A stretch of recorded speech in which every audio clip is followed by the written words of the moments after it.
pride, saying that I wasn't right, yet I was right by your side. You manipulator, playing games, your friends commentators, and I don't know what you say about our private conversations, but it's got them hating. Thanks to all the rumors you be claiming, it's cool, I'm done with you, so they can throw you a celebration. You gon' hate it when you see me with somebody living better. I'm trying to tell you that me just doing me gon' have you jealous. Hello, folks. Welcome back. Monday, February 24th, 2025. It's Chris live in central Pennsylvania. It's your Monday dose, your jab, your vax against fake news, hyperbole, misinformation, disinformation, and fake propaganda. Welcome back to the program. Wow.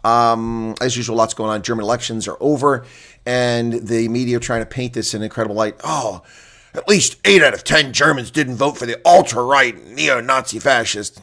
That's not really what happened. That's a statement of fact, but a distortion of reality. Never were they going to win the election, and neither was the CDU. What it says about Germany is extremely fractured. And why is it fractured? Because they let foreigners vote in their election. Yes, you're going to say, no, they're not foreigners, they're German citizens. Yeah, but these aren't Germans. And that's one of the reasons why the Linke did so well. A coalition of misfits and foreign nationals, naturalized Germans who have voted against Germany's best interest, and so they surged to double their strength. But so did the Alternative for Germany. We'll get back to that a little bit. Lots more to talk about. Let me just do a quick run through. I won't be able to say hello to everyone in the chat, but I'll do my best to catch some of the OGs and those who are in the chat very quickly. We'll talk about South Africa. I'm leaving the chat open today. We'll see if people behave themselves. If not, we'll go back to shutting it down during the news. Art Precision's here. Nick is here. Marissa, M, Jacqueline, Tim, Neville Purdon, Christo Els, Sue77, and Waldo van der Walt. Jan van Riebeck is back once again. The guy is so tired. His age, he must be getting some rest. Anita Gros, PK is back. Stephen Sonapol. And, boy, you guys had a lot of chat to say before we get started here. Wow. A new party coming to power in South Africa. Good luck with that. That isn't going to happen. Gus, welcome to you. You're stuck with the ANC and DA. Oh, that's very loud. Is that a super chat? Thank you for the super chat. Sean Nadia, thank you so much for that. Gus, welcome to you. Arctic is here. Good to see you. Pablo Charlie. I'm in a lot of pain right now, folks. I got a very sharp pain over here in my hip joint. Driving me nuts here. Love your dedication, punctuality. Well, I try to be punctual, but it isn't always possible, Tim. A couple minutes late this morning because there's a knock on the door. I had to deal with that. Johan Bachhausen, welcome to you. Looking for Erica and Hendo. Mr. Punish is here. And Andrea. Joan. Okay, I don't see either one of my mods there, except for Arctic. He's here. Okay, let's get to the news, folks. Let's get right into it. The ANC support is slipping. That's hardly a surprise. Hardly a surprise. But first thing is, blackouts have been lowered. The load shedding has been reduced. Congratulations, South Africa. Yes, load shedding is reduced from stage 6 to stage 4. Fuck my lays. Stage 6 to stage 4. Wow. We get excited about that. That's exciting news. They managed to keep the power on a little bit longer. Seriously? Yep, true story. Blackouts downgraded to stage 4. Now they're calling them blackouts. That's what load shedding is, rolling blackouts. Finally, look at this. ENCA comes back around after 20 years to start calling it what it is. Rolling blackouts. That's what they're called. No, it's not rolling blackouts. It's load shedding. No, it's not load shedding. It's load reduction. No. It's not true. It never happens. Everybody's electricity in South Africa. You just don't know what you're talking about. You must be a racist talking bad about the ANC. No, ladies and gentlemen, it's blackouts. Eskom says 5 units at the Majuba station, 2 at Camden, 1 at Medupe have been recovered. What, were they lost? The power stations at Medupe are lost at Camden. Has anybody seen them? We're recovering power stations. Oh, you mean restored to operation. I'll put that in proper English. Sorry, NCA. The phrase is restored to operation, not recovered. Recovered be like, Dog the bounty hunter. Yeah, we're going to go get people. Dog bounty hunter. Yeah, that's the difference here.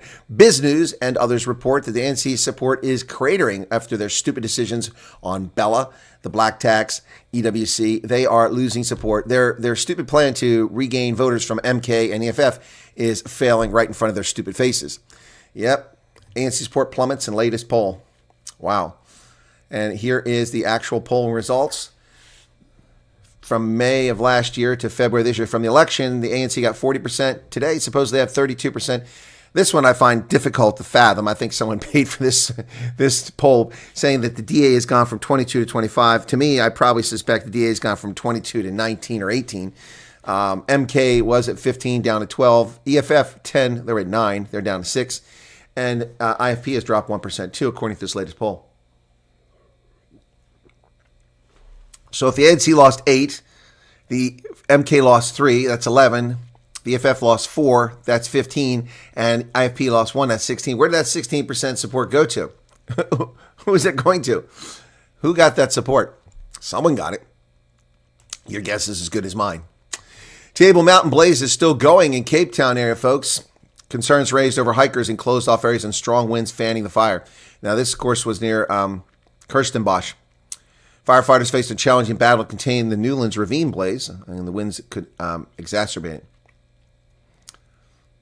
Fire crews have been working around the clock to contain the blaze with South African National Park Service. Spokesman JP Lowe saying that the fire is raging on steep slopes under difficult conditions and on rugged terrain. Indeed, not easy to get up there.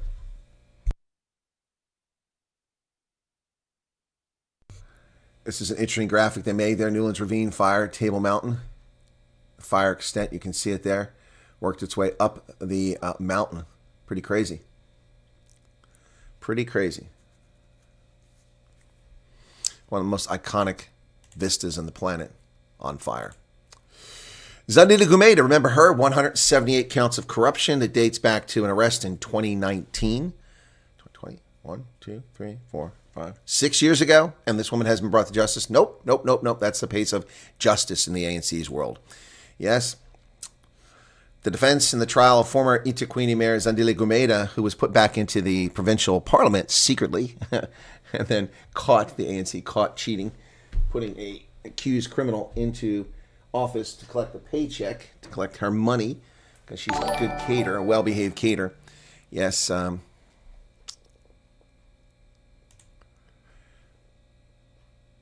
Thank you for your membership meal for 25 months. Appreciate that.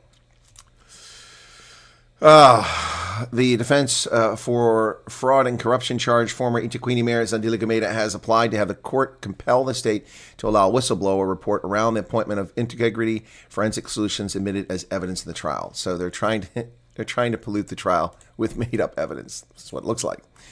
Well, folks, the Gautrain is back. Yeah, that's right, after someone illegally drilled into one of the tunnels.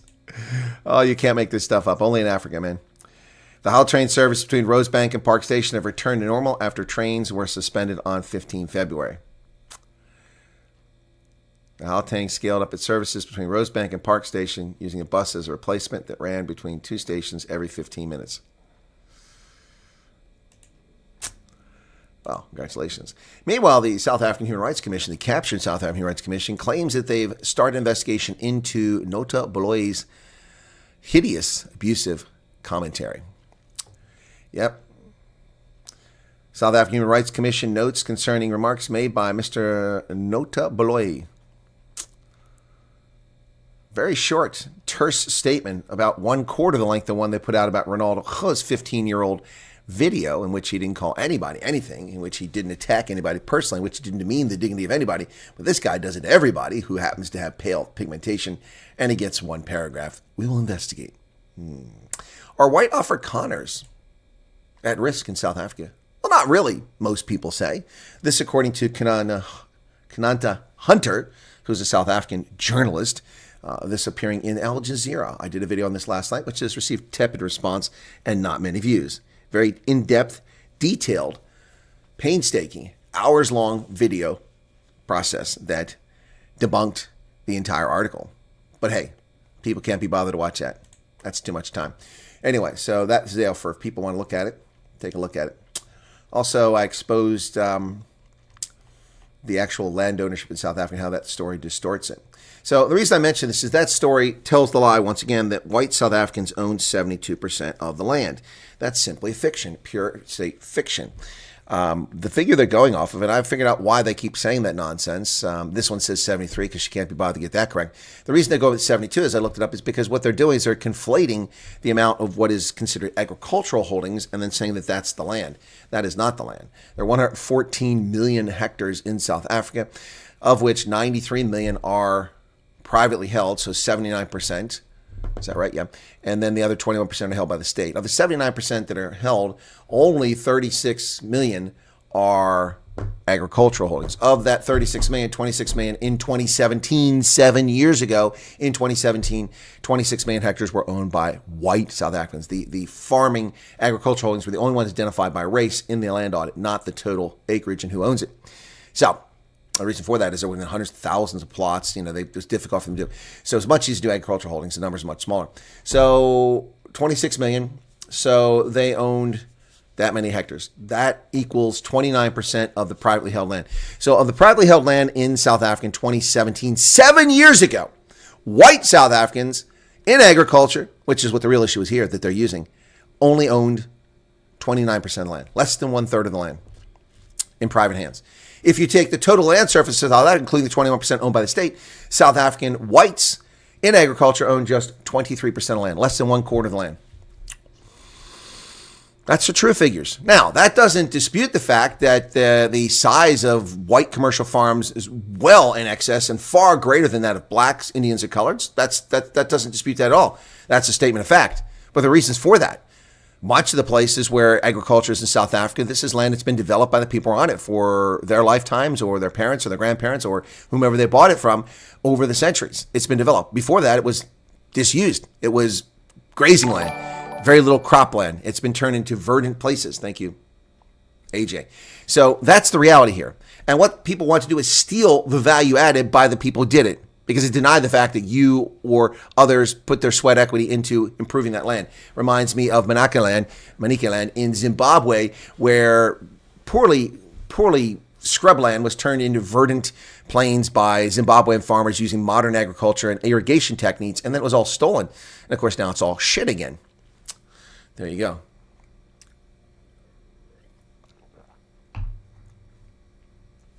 There you go. So that's why I mentioned that.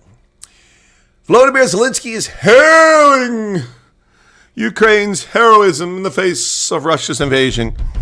Yes, it's so heroic to steal $280 billion from American taxpayers and then tell us you're not going to pay back the loans that you made, because they weren't loans. Yeah, they were loans. Even Biden told us they were loans. Dingbat doorknob.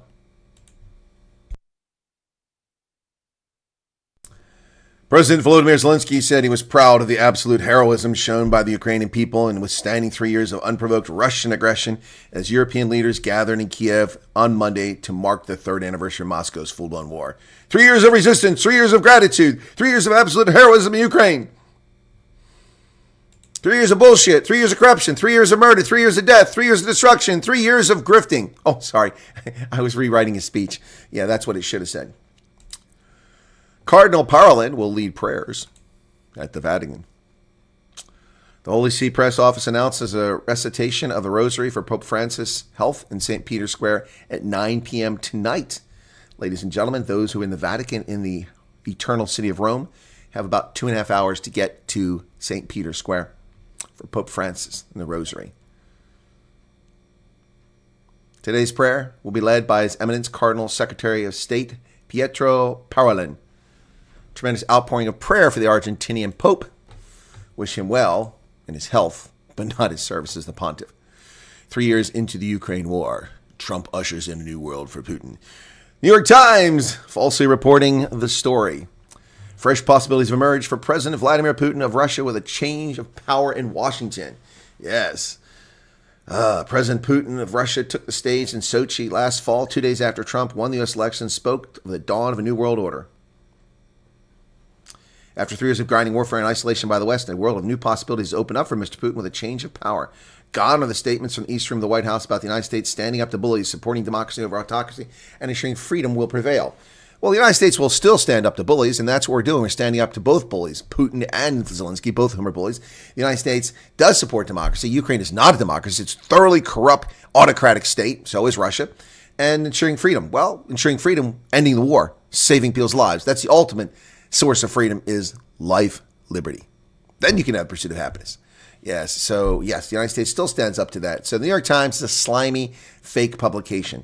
And sycophants the world over are trekking to Ukraine to lick the boots and the testicles of Volodymyr Zelensky, the penis piano-playing grifter.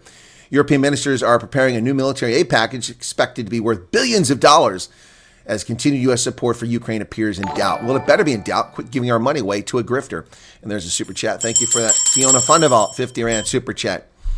Leaders from across Europe and Canada, of course, Justin Trudeau's got to be there, assembled in Kyiv, also known as Kiev, on Monday to mark the third anniversary of Russia's full-scale invasion amid growing uncertainty of the United States' continued support. European Commission President Ursula von der Leyen, Spanish Prime Minister Pedro Sanchez, Canadian Prime Minister Little Juicy Trudeau, and leaders of Baltic and Nordic countries gathered for an international summit in support of Ukraine as European officials rush to provide billions of dollars in financial and military assistance to Vladimir the Grifter. Sorry, I was busy saying hello to my friend Vladimir. Yes, we must speed up the immediate delivery of weapons and ammunition, says Ursula von der Leyen. Why is it the only person that cares about peace is Donald Trump? We must speed up the delivery of weapons. We must speed up the delivery of ammunition. We must continue the carnage. Russia will never be defeated by Ukraine. You think little Ukraine, with its pathetic army of 50-year-olds, can defeat Russia? Nazi Germany, the Wehrmacht, the SS could not. The Schutzstaffel could not defeat the Soviets. Napoleon couldn't defeat them. He captured Moscow and he couldn't defeat the Russians. They just retreat. And little Ukraine's going to end this? This war will never end. Not with Ursula von der Leyen.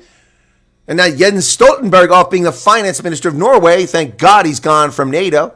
What's Mark Rutte at? Where's he at? The so-called conservative from the Netherlands, Pablo Charlie. What's he saying? Squat.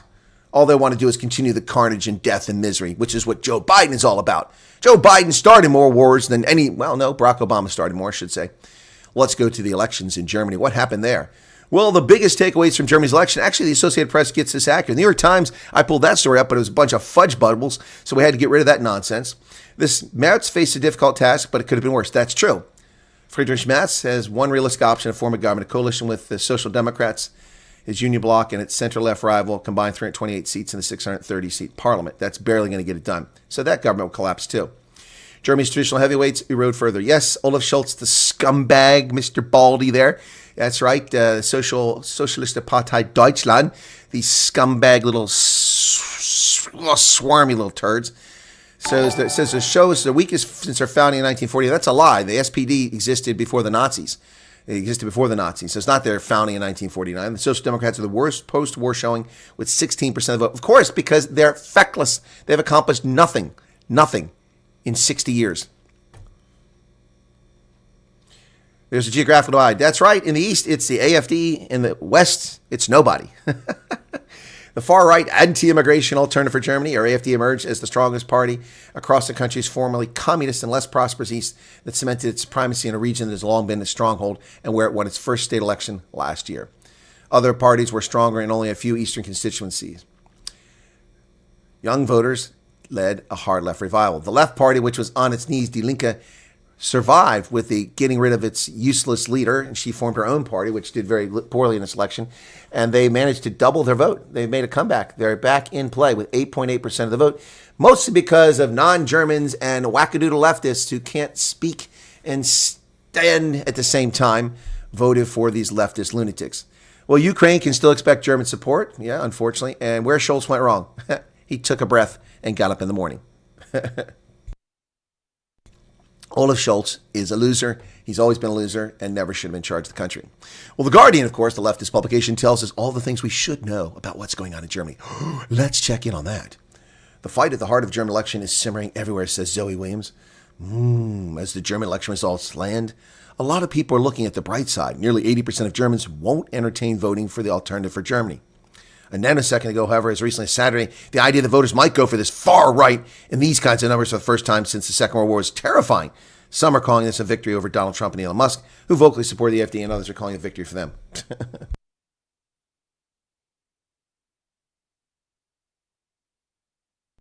Wow. Thank you, leftist Guardian, for your input. A judge has blocked the Department of Education, the Office of Personnel Management, from sharing data with DOGE. A judge has intervened to prevent the federal government from sharing data with the federal government. It's not classified data. It's not PII, personally identifiable information. Yeah, the judge has interfered. This is what we call rogue justice. Yep, the judge denied a request from the Treasury Department to not share information. So they're sharing the financial information. What's going on here? A federal judge blocked 2 agencies from sharing sensitive information with employees of Doge. The U.S. Department of Education, Denise L. Carter, the acting secretary of education, and their officers, agents, servants, employees, servants, and attorneys are enjoined from disclosing the personally identifiable information of the plaintiffs and the members of the plaintiff organization of any Doge. Well, there is PII. Well, they shouldn't be disclosing that. Office of Personnel Management employees are also forbidden from disclosing the same information. Temporary restraining orders in effect until March 10th, as the case needs to proceed. The American Federation of Teachers and other groups recently asked the court to block them from sharing information. Allowing Doge access to records endangers the privacy of veterans and other people represented by the groups. But lawyers argued the judge should reject the motion for a restraining order because the government officials have not violated the plaintiff's privacy. At the heart of the plaintiff's theory is that the baseless allegation that Doge representatives of the department agents are somehow outside the category of federal employees. Exactly.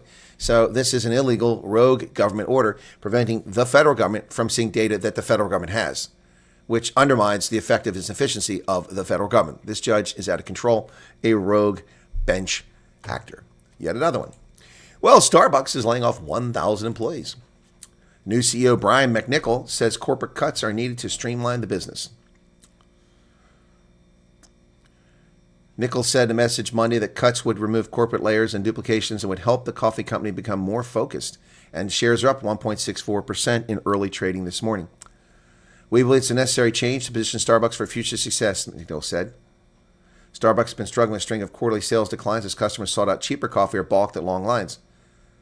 As of September, they had 16,000 corporate employees, including those supporting store operations, store development, and roasting.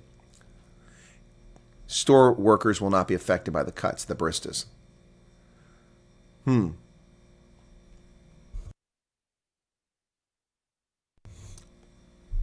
Other fast food organizations and service organizations have also been dropping employees. Bloomin' Brands said last week it would lay off 100 corporate workers at its Tampa, Florida-based support center, 17% of the workforce. And Yum Brands, spun off from PepsiCo, said last week it would no longer maintain its headquarters in Louisville, Kentucky, moving 100 KFC employees to Texas.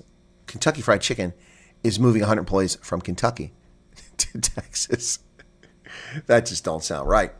Well, Starbucks firing people left and right.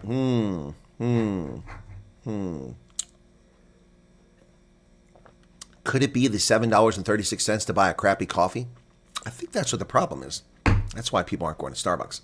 Well, Apple plans to build an artificial intelligence center for Skynet servers in Houston and spend $500 billion in the United States.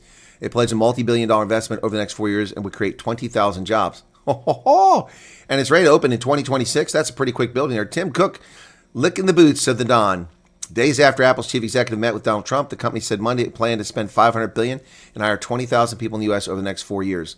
We're bullish on the future of American innovation. We're proud to build on our long-standing U.S. investments, says Apple's chief executive in a statement. Wow, Apple, which of course builds every one of its items in China. That's right, they don't make anything here. Lying sacks of shit. Everything's made in China. China. Look at the back of your crappy white rich people toy, the iPhone. Made in China. Designed in California. Made in China. In Cupertino, California, overpaid, snot-nosed, little rich, pink-haired, frickin' pierced nose, pierced lip goobers work in California and make your Apple products all made in China. China. Yeah, $500 billion. So Tim Cook has kissed the ring as another surrender monkey to Donald Trump. I love it. Speaking of surrender monkeys, the ever popular, not with me, but very popular former FBI agent, former New York cop, former broadcaster, former this, former that. He's done everything except stick with a job for more than 5 minutes. Greedy Dan Bongino, as we affectionately call him, the founder of Rumble, has been selected to be the deputy FBI director. President picks commentator and former Secret Service agent after his choice to lead the FBI signaled a career agent would be his deputy. Great news for law enforcement American justice. Trump posted on Sunday night on his Truth Social platform calling Bongino a man of incredible love and passion for our country. Bongino's background is strikingly different from that of his predecessors. He's a former Secret Service agent, New York Police Department officer, who's never worked for the FBI, the first time for the holder of the deputy role. The post is responsible for overseeing the Bureau's day-to-day enforcement operations. He lost 3 congressional races, 2 in Maryland and 1 in Florida because he's a carpetbagger running as Republican, but he's been highly successful as a media personality. He was chosen to replace Rush Limbaugh in the same coveted time slot after the commentator's death in 2021. And promptly, none of us listened. We listened to Rush, but we didn't listen to Dan Bongino. Well, this is treasonous behavior that goes on in America. Thank you, Don D. Erickson, for subscribing. This is treasonous behavior, ladies and gentlemen.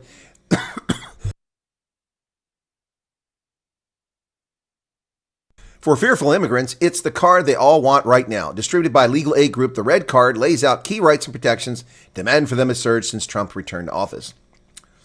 It's the size of a credit card, comes in 19 languages, and is in the pockets and purses of millions of criminal alien invaders. Not immigrants, non-immigrants. This is a lie. Miriam Jordan, you are a liar. You're a liar. They're not immigrants. They are criminal alien invaders.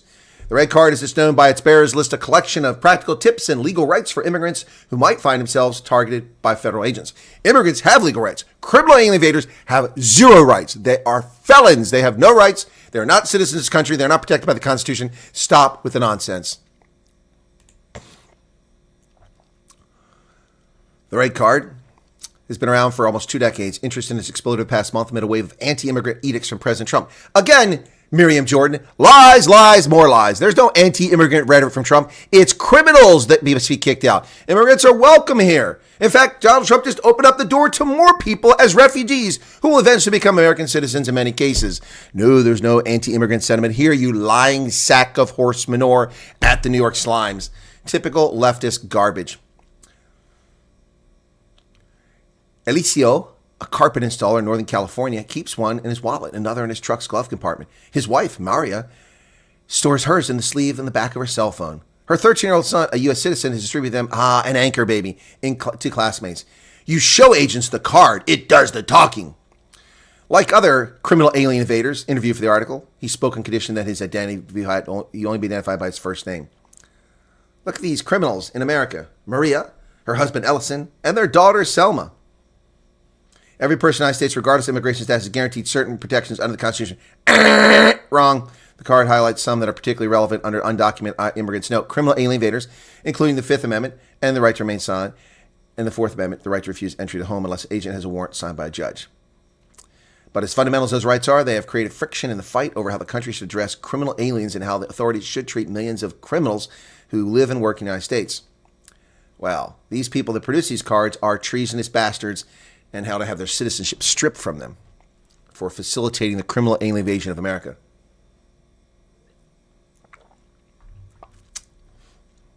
Excuse me, I got to deal with something here.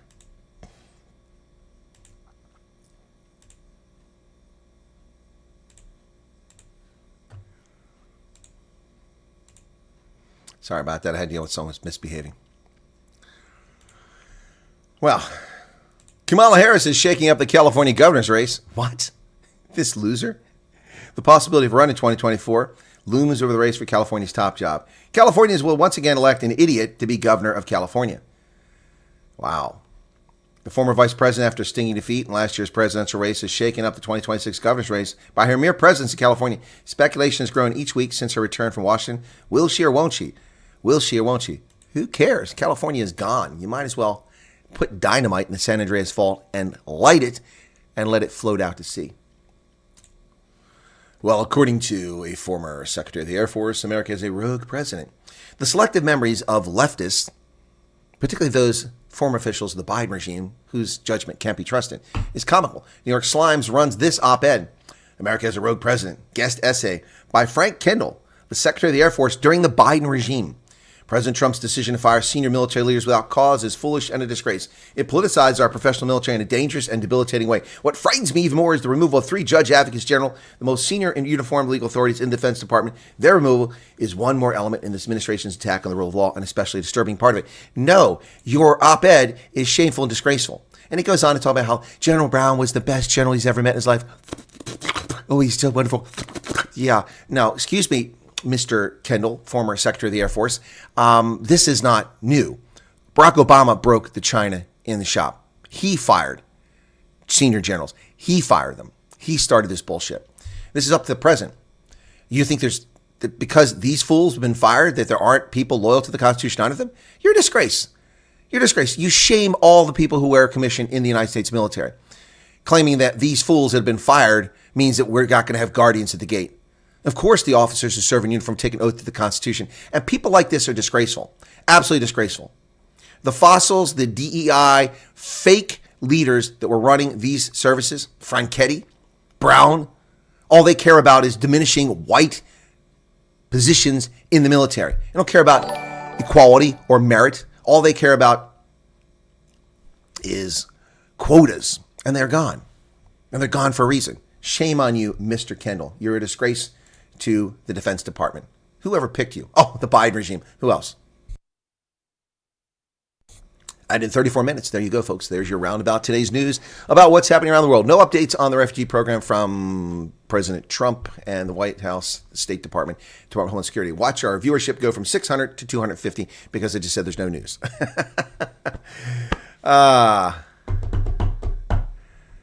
Who says Obama fired the idiots? I said he fired them, Brian. He fired... Oh, I didn't say he fired idiots. I said he fired generals. Yep. All right, let's see what we got here in the chat since I started the news. All right, welcome back, folks. Be sure to hit the like button. We got 417 likes. That's pretty good to get us started on a Monday. Monday. It's just another manic Monday. Wish it were Sunday, because that's my fun day. Wow, what earth-shattering lyrics from the Bangles. And I don't have to run day. Henny says commercial agricultural land must be big in some areas to make it economically viable. Correct. The Karoo, you can't have a 5-hectare farm. Jan, teach children respect, responsibility, discipline in schools, and then we go ahead. Exactly. Franco Detroit, good evening. Good evening to you. Adele Visser, what do people think about Malema and Alfred Forum court case? Is there another one, or is it the old one you're talking about? Is there an update? Did they appeal it? Marius Fenta, yeah, what the hell is that with Zelensky? Thought he was a good guy. I never thought he was a good guy. Never fell for it once. Never fell. All I've ever said is Russia was wrong in their invasion. It's illegitimate, it's illegal, and it was inappropriate, and it was unnecessary. And from the very beginning, I blamed Joe Biden. Go back and watch the videos, watch the receipts. You'll see that from the moment I was at CPAC convention 3 years ago in Orlando, reporting on this very issue, I said that from the very beginning that Russia was wrong here. But that doesn't make Zelensky right. 3 years of money laundering, exactly, Pierre Rousseau. No receipts. Can't show us where any of the money went. $280 billion. And now they're pretending like it wasn't a loan. I report on that. Every time the money came out, I told you whether it was a grant or a loan, if that was disclosed. And that was often the case. Most of them were loans, not grants. Which kind of bothered me because I was pissed off at giving grants away. I wanted to report all his grants, but it wasn't all grants. Some was loans. Zelensky asked Judge Judy to rule on his claim. Francois Leroux, Dirk Vuta Duploy. Biden's son's drug money to open port borders. What? Hey, Veritas. Mainstream media always distorts the truth. Of course they do. Zelensky is a dictator who sends his people to die so he can launder money. Yep. Who even cares about the Pope these days? Yeah, well, I'm with you on that one, Shongolo. Yep. Ormagon, Zelensky's supposed to come here. I saw something about that. Yeah, people keep saying he's going to South Africa. I haven't seen any reports on it. That's spreading around social media. I've not seen any media reports on it. Leandra Cecilia Highness. Is that like in honey? Like honey? Please, can I ask for the link to the interview with Neil Diamond? It's on the channel. Why are you asking? I'm sorry, do you not know how to navigate the channel? No wonder people don't watch my videos, because they don't know. You only find the latest video? That's interesting. I mean, that was days ago. I mean, I've done 18 live streams since then. That was 6 days ago. I'll share it with you. It's under the live streams on the tab. You just go to live streams and you'll find it. There you go. That's Neil Diamond interview. You're welcome. Is that a problem? Are people having a hard time finding my videos? I reorganized the channel. It made it very easy. But apparently people aren't finding stuff, because if it doesn't show up right away when you come there, or you don't get a notification, I guess you don't find it. But please go to the channel and look for things, folks. Please go to the channel and look for things. I mean, that's watch my videos. It would help out a lot. So that's what the channel looks like if you go into it. And you can see that I'm live right now, right there. And then below, you got for you. This is just what YouTube puts up for me. It's putting up my videos. And then upcoming live streams. See, I've got 2 scheduled. Then the Trump, South Africa, U.S. Refugee Immigration Program, that one. Popular videos, those are the ones that have the largest views. And then we have South Africa, the bucket list, okay? And, oh, I see what, here it is. Indaba Conversation. This is where you need to look. And there's the Neil Diamond will be to the right. Oh, no wonder you can't find it. Okay, so what you have to do here, if you don't see it there, that's interesting. Why isn't the Neil Diamond on there? Okay. you've got to go to click on where it says Indaba Conversation. Then it'll take you to the list proper. I see why you're not finding it. So here's where you get like that. Okay, I understand. So where is it? Oh, no wonder you can't find it. Something's not right. Oh, thank you for pointing that out, ma'am. I appreciate that. Let me see what's going on here. Why is that not where it's supposed to be? Okay.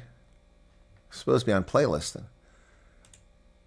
Oh, it's in the South African one. That's why. Let me put it in Indaba Conversation. It wasn't in there. My bad. All right. So it should be on there now. Now let's go back and see what that looks like.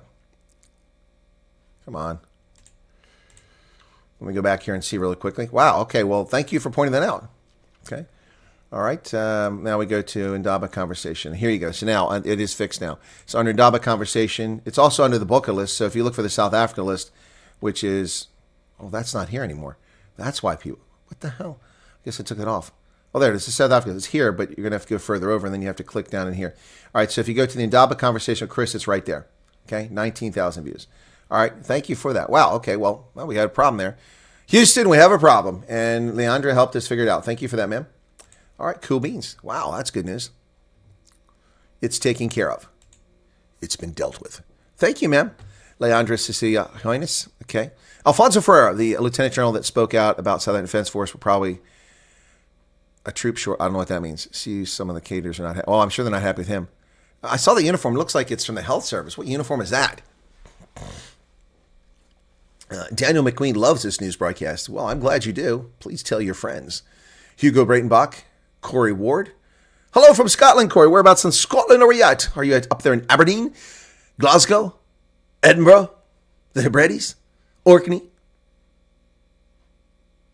Shetland? Where are you from? I love the Orkneys. I haven't been to Shetland, but that's on the bucket list. I didn't see them carry the coffins. Did they almost drop them? Llewellyn Nell, James Duvall, good evening to you. Rory Pike is back. I agree with your take on Russia. If they weren't concerned about the people, they'd barrel through Ukraine. Well, I don't know about that. I think the Russians had an idiotic operational plan from the outset. I've criticized it from the very beginning. You don't start a war and launch a war with 7 different axes of approach. It was completely chaotic and no mutually supporting overlapping fires. You have a penetration from the north towards Kiev. You have another one from the northeast, unconnected to that, with big gaps between them. Then you have 2 pushes or 3 pushes in the Donbass, and then one from Crimea. It made no sense. And then meanwhile, they're launching missiles all the way over into the west of Ukraine just to destroy cities, which had no impact on the conflict, just for terror. It made no sense. It still makes no sense. The Russians squandered the opportunity. Ukraine could have been defeated in 3 weeks. Boom. Done and dusted. Kiev should have been captured, and it all would have been over. Would capitulate. Yeah, these people don't have the internal intestinal fortitude to have been guerrilla fighters to defeat the Russians.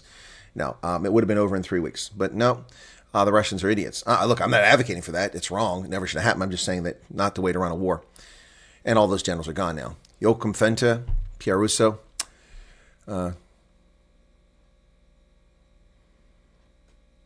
You're welcome, Pete Happs. According to President Trump, Zelensky is the best salesman he ever met. When did Trump say that? Never heard that. You're just making shit up now. So sick of all these bloody warmongers. Exactly. Some farms must be large, pending the climate. It represents the economical viability they get out of no knowledge. I have no idea what Henny's saying, but I think his point is you have to have large farms because they don't work otherwise. Not economically viable.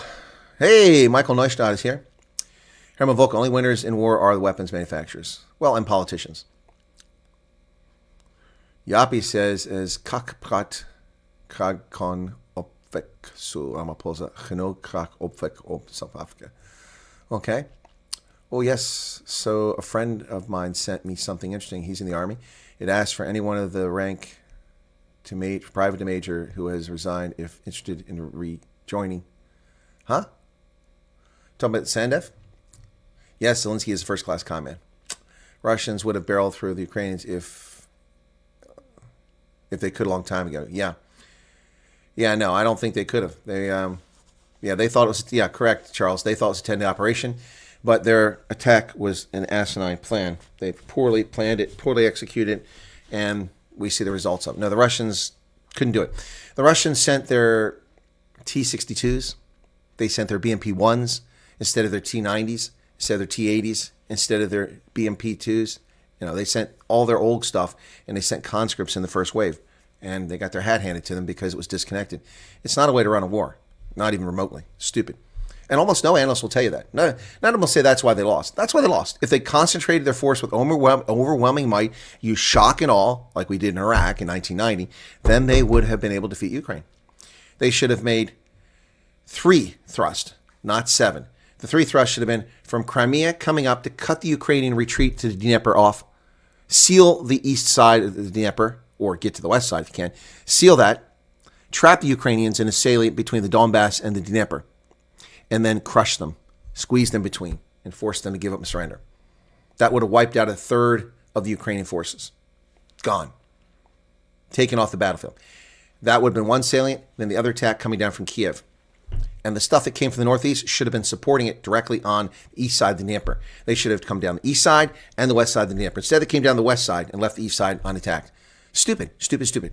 Anyway, but this is about people's lives, so let's not talk about that. Is Ramaphosa on Prozac? I don't know, maybe. Long time no see. Chappies, damn, we're getting like family now. Well, I'm phoning Musk later tonight to tell him to tell Trump to tell his departments to speed the hell up with the process. What process? The refugee process? There's nothing to do with Elon Musk. Ukrainians have spent 2014 hours preparing for this war, hence the Russians' 10-day op failed. Ruskies don't want to lose face now. Trump will resolve this sin. Exactly. That's what it's all about. And see, the stupid media are like, oh, Trump is capitulating. He's giving Putin all he wants. No, he's not. No, he's not. Ukraine can't win this war. Russia can't win this war. Just more people are going to die, and Trump is going to end it. At least that's his plan. Hit the like buttons, please. Hit the like button, please. Yes. Nick Musk will FOIA them to get Freedom of Information Act. What about Greenland, Pierre Rousseau? Okay. Dirk Duploy. Yvonne Farrell. Does anyone know why load shedding is back? Yes, the real reason. Lots of arguments, lots of rumors about wet coal, about the oil bill not being paid, the diesel bill not being paid. It's back because Eskom has been running the grid flat out, running their alternate generators to keep the power from going down, just to make the claim that they don't have load shedding, rather than properly repair the system. They've been deceiving people as their support craters. They're worried about a popular uprising. Sean Nadia wants to see the Fort Knox gold. I have a clone, says Dirk. Okay. Like and subscribe. Thank you. Erica, no money for oil and diesel. No, that's what Art just said. Vlad got a cross on his back. He'll be Epstein. Okay, I see you're going to have to fork out more dollars for your Starbucks soon. No. Did you see it's going up? The stock is going up, not the price of the coffee. I'll just quit drinking it. I'll switch to something less expensive. If you do mining in Greenland ice cap, do you restore afterwards with giant snowblowers? Tom, that's funny. Alaska and Texas, the industrial future, just worried about the Alaskan Triangle. Alaska industrial? Where? Where? And what Alaskan Triangle? Texas fried chicken now, exactly. It won't be Kentucky fried chicken. Yeah, if you move KFC, well, Dirk, not a complete collapse. There's still chicken licking. What's the update on the Panama Canal? The update is the update. The Chinese have been pushed out. Their Belt and Road Initiative is stopped, and the United States has got what they wanted. That's all that Trump wanted. Well, that and free passage for our Navy. Herman Volka.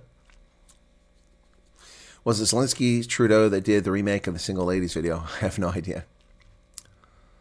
Love the way that Trump says, China, China. Shangolo, China.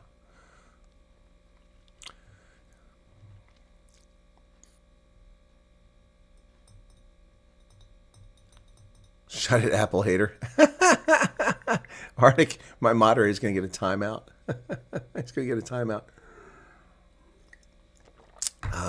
Elon should be in charge of AI development. I don't know about that. Ananda Baker, welcome to you on Fun Rubik Skynet. Yeah, did these people watch Terminator? Exactly. This can't be good. Nope. Breaking news. Democrats are furious as Elon exposes them having stolen taxpayers' money. You know, that's what's going on here. That's the real issue. Charlazon, welcome to you. What a silly article, Miriam Jordan. Yep. Apple versus Android fight is stupid. We both have pros and cons. Just use whatever works for you. Well, Apple doesn't work. It's crappy. The batteries die quickly. It's industrial. It's unpleasant. It's just doesn't work. Democrats have been changing the meaning of words in whatever way suits them. Exactly. It's previously owned automobile, not a used car. Yep. It's equity, not racial discrimination. It's equity. It's inclusion, not racial exclusion. Yeah. No, yeah. Equity. No. Inclusion. No. That means exclusion of white Anglo-Saxon Protestant males. That's what that inclusion means. Yep. Sack of horse manure. Yep. Thank you very much. Well, I used to say hashtag sack of cock. Ure Simon, welcome to you. South African borders are porous because you, the politicians, have decided you want a Mickey Mouse Defense Force, says Lieutenant General Nchaveni Mpapela. Yeah, that's what he said. My grandfather said in the 90s we're going to sit with issues in the future. Well, he was right. Serious Gamer, thank you for subscribing. Yeah, we're getting some few subscriptions now. We need that because we really slowed down the subscriptions, man. Getting that 50,000 has proven to be quite difficult. 237. 49,237. We are 763 away from making it to 50,000. Doesn't look like we're going to make it today. That's a long way to go. I don't have any hot topics or videos to put out there to draw people in. So, wow. Yep. So, upgrade from Newsom. Oh, Kamala Harris? No, she's not upgrade. Yeah. A doorknob would be an upgrade for him. Governor Maine also, Trump. I saw that. Trump smacked her down. She had just no manners. She interrupts Trump. Wow. Trump says, well, you're wrong. Well, I'll see you in court. Yeah, we'll see you in court, and you're going to lose. I don't see much in your political future. That was hilarious. Oh, my goodness. Breaking news. Democrats are in uproar. Calls for impeachment of the top Republican opposition member for telling the truth. Well, impeachment doesn't apply for members of Congress. There are means to take them out of office, but it's not impeachment. Okay. Flippy Forfeld says, in Afrikaans.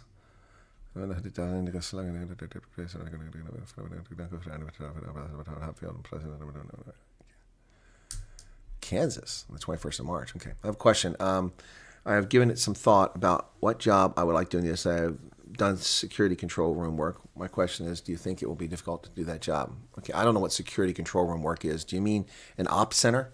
For a security force company, is that what you mean, an operations center? Yeah, those exist, but you got to understand that our security industry isn't like yours. You got 750,000 people involved in security in South Africa. I doubt we have that. Let's see. Let me see if I can get a figure in the U.S. Let me see what they say. Maybe it's more. Who knows? Private. Let's see. Security. EMPL employment. Total.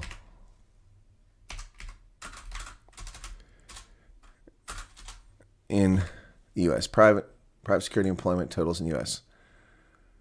Oh, 1.1 million security guards employed in the United States. Well, we're 6 times the size of you, and we have 1.1 million. You have 750,000. So there's jobs, yeah. In 2023, there are 858,000 people employed in the security services industry, 870,000 security guards. Wow. California had the most, 184,000. 28% of guards are women, 72% are men. The average age is 43 years of age. The most common ethnicity is white, 54%, followed by Hispanic, black, and Asian. Yep, security services, 858,150. So that's okay. That's in 20. There's the actual. I don't know why it says 1 million. That's not true. They conflate it with something else. It's 858,000. So we have 858,000 people employed in security services, private security in America. You have 750,000, and you're 1/6 the size of us. Does that tell you something? So it's not going to be as prevalent as you have it there, Marissa, but it's there. I mean, after all, we invented the private security sector here. Yep. There should have been 3 max 3 thrusters, 1 being a feint. Exactly, Charles. With Charles, we're thinking alike. That's why you're the voice of reason. Yeah, a feint would have been a guy. The Northeast could have been a feint, just a small token to draw Ukrainian forces away. That would have worked, but instead they went whole hog.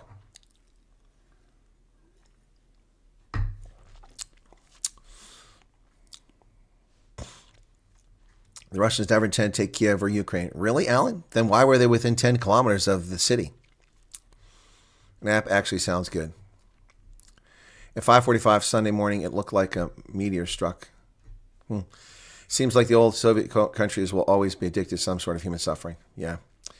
If refugee status doesn't come off, what's our next option again in the U.S.? The visa lottery, which only a handful of people win, and apply for immigration. But usually you have to be a high net worth individual or someone with specific skills to get here. So not many options. Not many options at all. Sorry. Straight swap with Norway, Greenland for California. We pick up a lot of problems and get rid of some. They still don't have Odessa. They must get Odessa. I think Russia will do everything to try and get it. We'll see. Sam I am, do you think all the talk of the U.S. pulling out of NATO? There's no talk of the U.S. pulling out of NATO. Where are you getting this from, Sam I am? There's no talk of the U.S. pulling out of NATO. Do you know who's saying that? Democrats and the media. Nobody's saying that. The U.S. never going to pull out of NATO. We founded NATO. NATO doesn't exist without us. It's the North Atlantic Treaty Organization, not the European Treaty Organization. It would not exist without the United States. I used to say Canada, but they're just deadbeats now. They're not really part of NATO. They accomplish nothing there. They don't even do their fair share of the defense spending. 1.2% of GDP is not fair. The U.S. is not talking about pulling out of NATO. That's horse manure. And it was horse manure in Trump's first administration. Never going to happen. Was never stated. Never stated. Yeah, it is Linus Sam fascinating to watch Trump work like a terror after rats. Exactly. Work visa or green card lottery? That's what I just said, Arctic. Well, I didn't say work visa. War is definitely wrong. Also, remember that Ukraine targeted Russian-speaking peoples in the Donbass, like Africa. Yes, they did. They did play. That's true. I received a voice note on an unverified message saying Eskom hasn't paid oil supplier. Yes. Apparently, that was old news about the oil. Yep.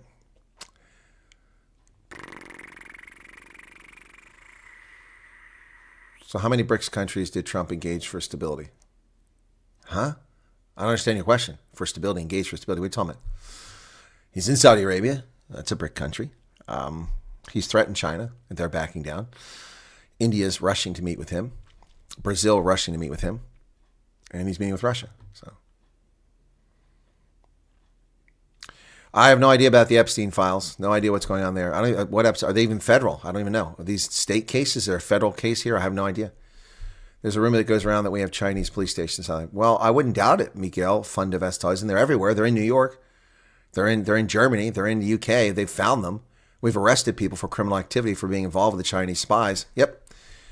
Do you know anything about our gold in South Africa? There is a 2-minute show on ESA 6 years ago, nothing further. Okay, Nico, that's a wild question. What do you mean, do I know anything about your gold? I can tell you that your gold is expensive.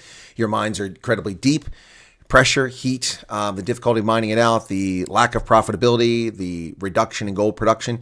Just South Africa is the world's 9th largest gold producer. You're not even important anymore.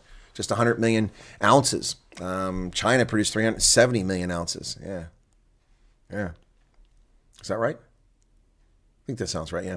Anyway, I know they're 4 times larger than South Africa. The U.S. is 4th or 5th largest. South Africa is the 9th largest gold producer. I'm not sure what you're asking for. I can tell you that about your gold. Oh, is that again today? What did he say today, RJ? And where is it at? That doesn't help me. Saw the video this morning comparing our memorial service to that of a U.S. soldier. Chalk and cheese. Yeah, it's very different. Load shedding in 10 minutes. Ooh, that's going to happen like right now. Okay, Willem Gansa van Rensburg, welcome to you. Only phone that I've taken to 15 countries never failed. My phone has been everywhere in the world and never failed. I've had it for nearly 5 years, and S21. Is that right? Did it come out in 2020? Maybe it was 2021. Yeah, never failed. 600,000 photographs, 60,000 videos. Thank you for the super chat. Thank you, Ants. Can't thank polite. So, guys, you got to check. I just went through that. It's tomorrow. Apologies for that. Didn't pull the rug out from under your feet. Can't thank polite was supposed to be here, but he contacted me before I went to bed, which was morning for you guys and late night for me, and apologized, but someone had to go to the clinic or hospital, and he had to go there, so he wasn't available. So I've scheduled for tomorrow, so I'm going to have a very busy day. I've got Anthony Jeffrey at 4 p.m., South Africa, that's 9 a.m. here, and then I've got Kanthan Pillay at my news time, so the news won't be on tomorrow. It'll be Kanthan Pillay. So sorry for that. I didn't pull the wool out from under your feet. That's just how things work out sometimes. Kanthan will be on tomorrow. He told me it's the least he could do. I said I could do it Wednesday, which isn't ideal, but he said, no, we'll do it tomorrow. It's the least I can do. I owe you that. And I said, you don't owe me anything. I said, but Zelensky owes me $280 billion. If Julius Malema has called on the government to national unity to implement a wealth tax instead of taxing the poor with added VAT. Idiots. Idiots. That might fly. They might get away with that. The DA would love that.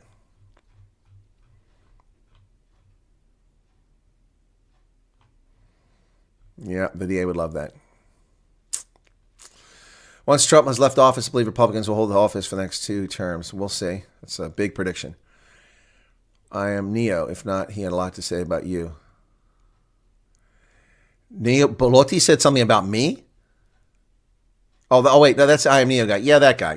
Whatever. That's not Naughty. That's that guy. That's a guy with 900 followers. who's saying stuff. He can say all he wants about me, but he's just being an idiot. He's just a fool. People like that are, there's no reason for somebody like that to dislike me, unless he's a racist, unless he's just a fool. I mean, there's nothing. Nobody here is mistreated. Every ethnic group is treated with respect. The only people that are treated with disdain are public figures who mislead people and lie. Yep. So whatever. You'll get 50,000 this year. Well, if I don't get 50,000 this week, something's wrong. Yeah, 244. So we're getting there. All right. See, that's the thing, folks. With 20,000 subscribers and with my regular audience of 75 to 100, 125, live stream viewers daily, I was not a threat to people like that. Now these people popping out of the woodwork, looking for attention. The guy admitted himself. He said it himself. He doesn't work.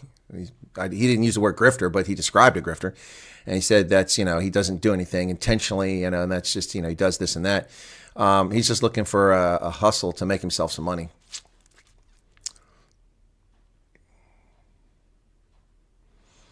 Tabo wants to know, Tabo J, do you have a rosary for the Pope? I'm not Catholic. Senators can't even climb a truck. Okay. Alan Gill, what a shocker this weekend seeing the funerals of fallen soldiers in the Joker military honors guard that couldn't even carry a coffin or stay in step.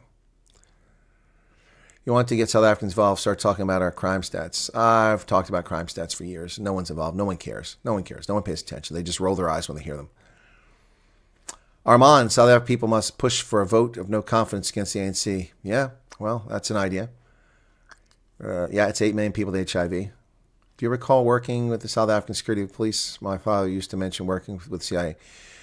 No, I didn't work with South African Security Police, and I never worked I was never in the CIA chappies, and we don't work with police normally in the military. The exceptions are in the counterintelligence field, and that it's not working directly with them. It's information sharing. So no, I've never worked with South African Security Police. Nope. Wasn't in South Africa during the apartheid era. Not once. Never went to South Africa during the apartheid era. It was only after apartheid ended. So Chris said he asked Google why South Africa's corrupt. It's because of apartheid. I believe that. LA Mayor is a complete fool. Yep, you're right about that. What's with Flippy? Nothing's in place yet. Okay. According to dude called the New Atlas, it was a feint to trap Ukrainian troops in the wrong place. He's a bit of a Russian propagandist. Yeah, he's wrong, though. It was a stupid operational plan. I read an article today about how Tang wanting to pass a bylaw regarding CCTV.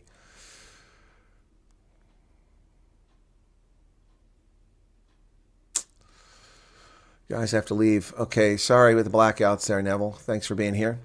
Thunder, welcome to you.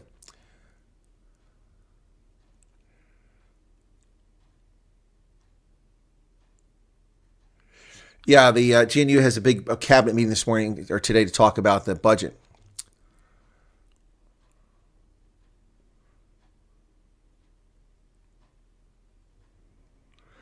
He called me Father Christmas and a radical. Okay, good for him, a radical. Really. So this is radical. Okay, so folks, this has now been determined to be radical. So this is what people are calling radical.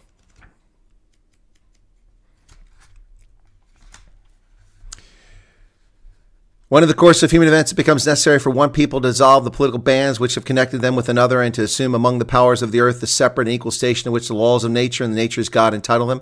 A decent respect to the opinions of mankind requires that they should declare the causes which impel them to the separation. We hold these truths to be self-evident, that all men are created equal, that they are endowed by the Creator with certain unalienable rights, that among these are life, liberty, and the pursuit of happiness. That to secure these rights, governments are instituted among men, deriving their just powers from the consent of the governed, that whenever any form of government becomes destructive to these ends, it is the right of the people to alter or to abolish it and to institute new government, laying its foundations on such principles and organizing its powers in such form as to them shall seem most likely to affect their safety and happiness. Prudence, indeed, will dictate that governments long established should not be changed for light and transient causes. Yeah, that's radical. Oh, I'll tell you, that's really radical. Call me a radical, okay. Congress will make no law respecting an establishment of religion or prohibiting the free speech thereof, or abridging the freedom of speech or of the press, or the right of the people to peaceably assemble and to petition the government for redress of grievances. So radical. Wow, that is truly radical. I guess in a world of fascism and authoritarianism, which apparently that guy likes, that is radical. They're believing that people are sentient creatures with agency. Black, white, and brown people have the right to live a life in peace and harmony, to worship whom they wish to worship, to raise their children to be respectful members of society. Black, white, and brown, straight, gay, Christian, Muslim, Jew, Buddhist, Hindu. Oh, wow, that's so radical. Radical. Whoa, look at the radical. Bidro the heretic. Taking so many stupid questions must be frustrating. You're welcome, Anthony. And Daniel Smith, there was a super chat. So load shedding, stage 6 is back. I wonder if it's resolved. Yes, it has nothing to do with that. Our money does nothing to do with your sector. We do power generation in South Africa, but that's USAID facilitating loans and grants and funneling the purchase of solar panels and wind turbines to businesses and private sector. So all that's done is to stop the gravy train of additional capacity being installed in South Africa, courtesy of the U.S. taxpayer. It has not affected the purchase of coal, the operations of Eskom. We play no role in that whatsoever. Why did China have ships near Australia? Because they're intimidating them. Evie, I said that. That effort is to intimidate, to threaten, to show their weight. While China speaks to the G20 talking about they are a savior, and Iqbal Survey's toilet paper of record, the Independent Line, runs a puff piece saying that China is guaranteeing global security. They're undermining global security by threatening people, firing live rounds at Sydney Harbor. Now, they're nowhere near the harbor. They're off the coast, but they're firing in that direction. Just like they did around Taiwan. They fired live ammunition, they surrounded the island, fired live ammunition in a live naval exercise, invading international waters, and firing live ammunition at the shores of Taiwan, forcing the fishing fleets to turn back lest they be blown up in the water. I've been hearing a lot of scuttlebutt about us putting out from different sources. Pulling out. Oh, we're not. No, it's just nonsense. We're not going anywhere. We're not leaving NATO. That's nonsense. That's just nonsense. That's silly. It's just these people say this stuff all the time. It's like Trump's a racist. Really? What has he done as racist? Well, he called Mexicans murderers and rapists. No, I didn't. He said murderers and rapists are coming across the illegal aliens. That's right. And he was correct. He didn't call Mexicans that. He called Africa shithole countries. No, he didn't. That's not what he did. He said shithole countries like Haiti and countries in Africa. That's what he said. That's the correct quote. He called Haiti a shithole country. He did. Oh, that he did. No doubt about it. Can somebody dispute whether Haiti is a well-run country or it's a crap hole country? He didn't say that of Africa. But of course, people believed it because they want to believe it, because they're racist and bigots. Because, well, he's white, so he must be a racist. You see how that self-fulfilling prophecy works? There's Hendo.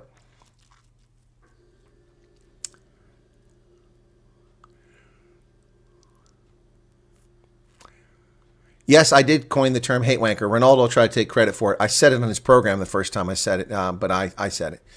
Okay. The only way Ukraine can win is if they get Zimbabwean army involved. There's a politician who said we have thousands of metric tons of gold that was missing. Oh, I have no idea. Nico, I know nothing about that, whether that's true or not. Thank you. Sorry, I didn't understand. ANC ethno-nationalist gangster state. Yeah, that's exactly what the Republicans said. Yeah.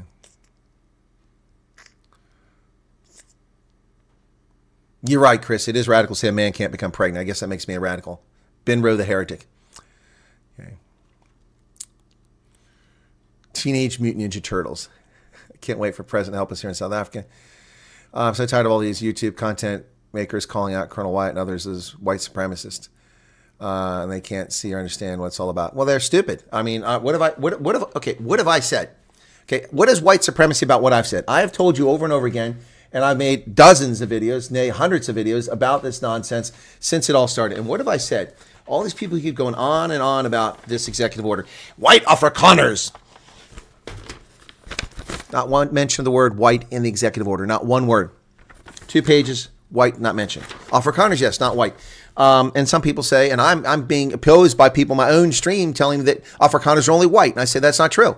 Some coloreds and Indians are culturally have affinity and consider themselves Afrikaners. I've said that at odds with my own viewers. How does that make me a white supremacist? What a bunch of horseshit. A white supremacist would be advocating for whites only. When have I ever done that? You have no evidence of that ever happening, because it never happened, because it's a lie and horseshit. And these idiots and liars, let them get their fame by attacking me. People will come here and they'll find the truth. They'll see the truth for themselves. If they're serious. If they're just scumbag. They're going to be scumbag no matter what you do. So I am virtually the only person on the planet who continually points this out. Remember, look, a very smart guy, David Ansara from the Free Market Foundation. Early on, when this thing first came out, I interviewed him and I talked about this and I mentioned the important thing here because he and others had rightly picked up on the Israel portion of the executive order. I am virtually the only person that keeps telling you reinvigorating relations with Iran, commercial, military, and nuclear arrangements. And I've also pointed out dozens of slights the South African government has done against the United States. I've made the slides, I've made the videos, I've explained it. I've given just a smattering. I've got 3 different slides full of things they've done to harm our relationship and our national security. It's not about Afrikaners. So, yeah, I don't want to hear about that hate wanker. That guy, whatever his problem is, he's dishonest or he's just stupid. He's probably just stupid. That's probably it. He's stolen my content, which is a copyright violation, but I'm not going to give him a strike. If that's how he gets his jollies with his fake content, let him do it. I'm not gonna do file a strike against him. Bruce Snortkia, welcome to you. Yes, for over a century, Borbol, South Africa was the world's largest gold producer. Yep.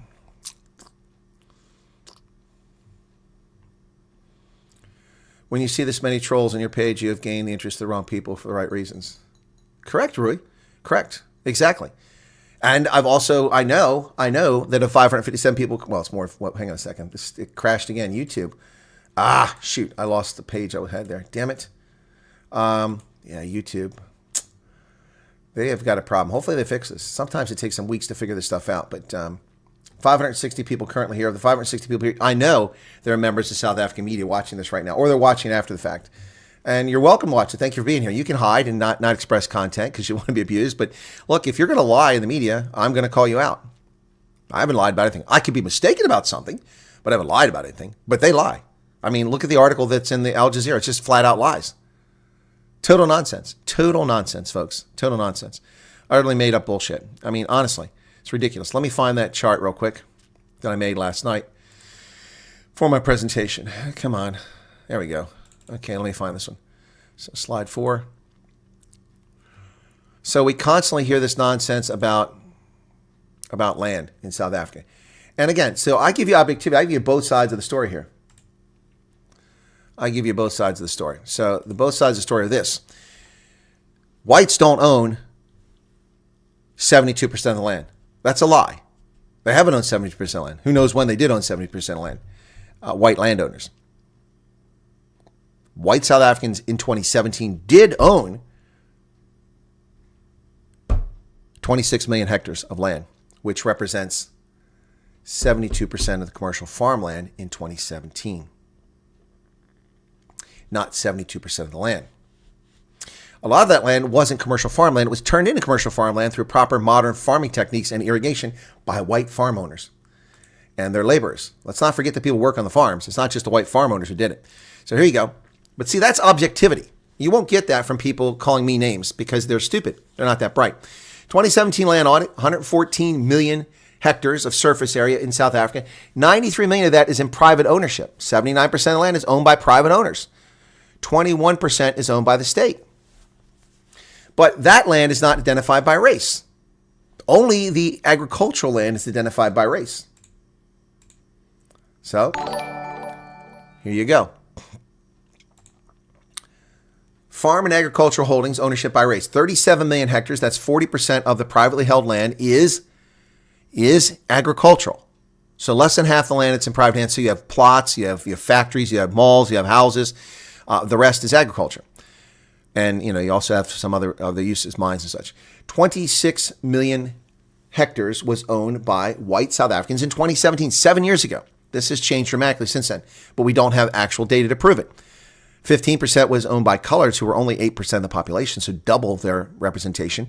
Indians with 1%, 1.3% of the population, 5%, that's significantly higher than their percentage, and blacks at just 3%. But white South Africans didn't own 72% of the land, as that article claimed, and all of them keep saying. They own 29% of privately held land, but only 23% of the total surface area of South Africa. So it's all lies. Now that doesn't, if I was a white supremacist, I would say, see, and I would defend it. But I continue by saying it doesn't change the fact that white commercial farm owners own the majority of the commercial agricultural land. Statement of fact. Is it right? Is it wrong? Probably neither. Just a reality. But the government has purchased 3.9 million hectares of land from that sector.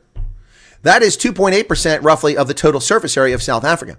If you take that 3.9 million as the total of agricultural land, that's over 10% of all agricultural land. So if the government was serious about redistributing land, it could have distributed, in addition to that 3% they claim black Africans had, plus the 2.8 million hectares that Ngiyoma Trust has, 2.8, 1.3, or excuse me, 3 and 2.8, that's 5.6% of the land. They could have taken the other 10% of the agricultural land and put that in there, and then blacks would have had 16%. But they've held on to that 10% for the most part. Now, see, that's objectivity. That's the truth.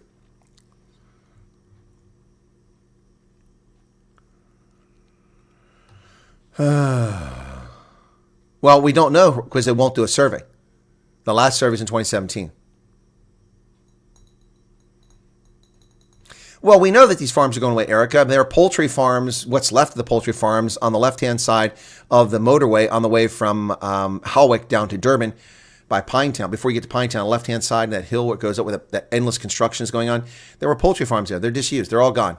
Nothing's gone in their place. So there's farmland that's no longer being farmed by white people.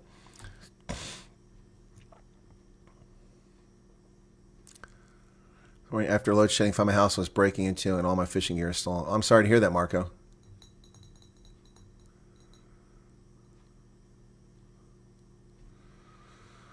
There are many people from all colors that are descendants of Afrikaners. That's their culture. People need to stop being brainwashed by identity race politics. Exactly, PK. Exactly. The Al Jazeera report is teeming inaccuracy, not to mention pepper with critical race theory whistles. Exactly. Exactly. And look who it is, Kanana Hunter. Yep. So there's Imagine Cakes and Treats, 40 Rand. Thank you for that super chat. Yep. My gem is here. Jamina Stidham. Huh? She's in South Africa? What? I'm lost. Doesn't the government own most of the undeveloped arable land? I don't know the stats on that, but I believe that to be true. What would be the reason they lie about the land ownership? What are they trying to do? They're trying to distort this. They're trying to turn it into a racial argument. It doesn't matter what the ethnicity is someone owns the land. See, what they're trying to do is form a narrative that the land is illegitimate, that land ownership is illegitimate, that white people only deserve 7% of land, and they should be happy with that. It doesn't matter whether you save and invest or you borrow and you build. It doesn't matter. It doesn't matter if you took the Karoo and turned it into a verdant paradise. It doesn't matter. It's not yours. It belongs to people who came 1,600 years ago, not the people who are here for 50,000 years. So that's the argument they're making. And the land is illegitimate because it was won in a battle in 1846, or that it's illegitimate because your ancestors bought it from the Basotho people and paid them cash for it, or gave them cattle for it in 1870. And it's illegitimate because of this, that, and the other. So it's just nonsense. It's an effort to delegitimize people. It's a racist argument is what's going on here. It doesn't matter. Now, this righting historical wrongs is bullshit. The government has had 31 years to do this. They've purchased 4 million hectares of land. What have they done with it? What have they done with it? So now they want to expropriate because they're too cheap and they've stolen everything they get their hands on. So now they want to distort the argument. And these white liberals and the people that appear in that article that know nothing about South Africa because they live in a life of privilege and they're not affected by this, well, when you get raped and carjacked and murdered, or, then there won't be much empathy for you, because the government has no control of the country. We saw that in July 2021 when insurrection nearly overthrew the government, certainly in KwaZulu-Natal, potentially in Soweto as well. So, yeah, this is a fraudulent government that it's illegitimate that is ruling South Africa. And that includes the DA. Yep. Why own land when you can build a shack wherever you feel like it? That's why the numbers are so bad. They have no interest in buying land. Okay. The South African state allow title of ownership or the private ownership of a deed held by the state. You can own a deed. Yeah, you can own a deed. Well, you're white and you have superior knowledge compared to most, but you only state facts and objectivity. Yeah. When the chicken farms are gone, you can eat hadidas. Ugh.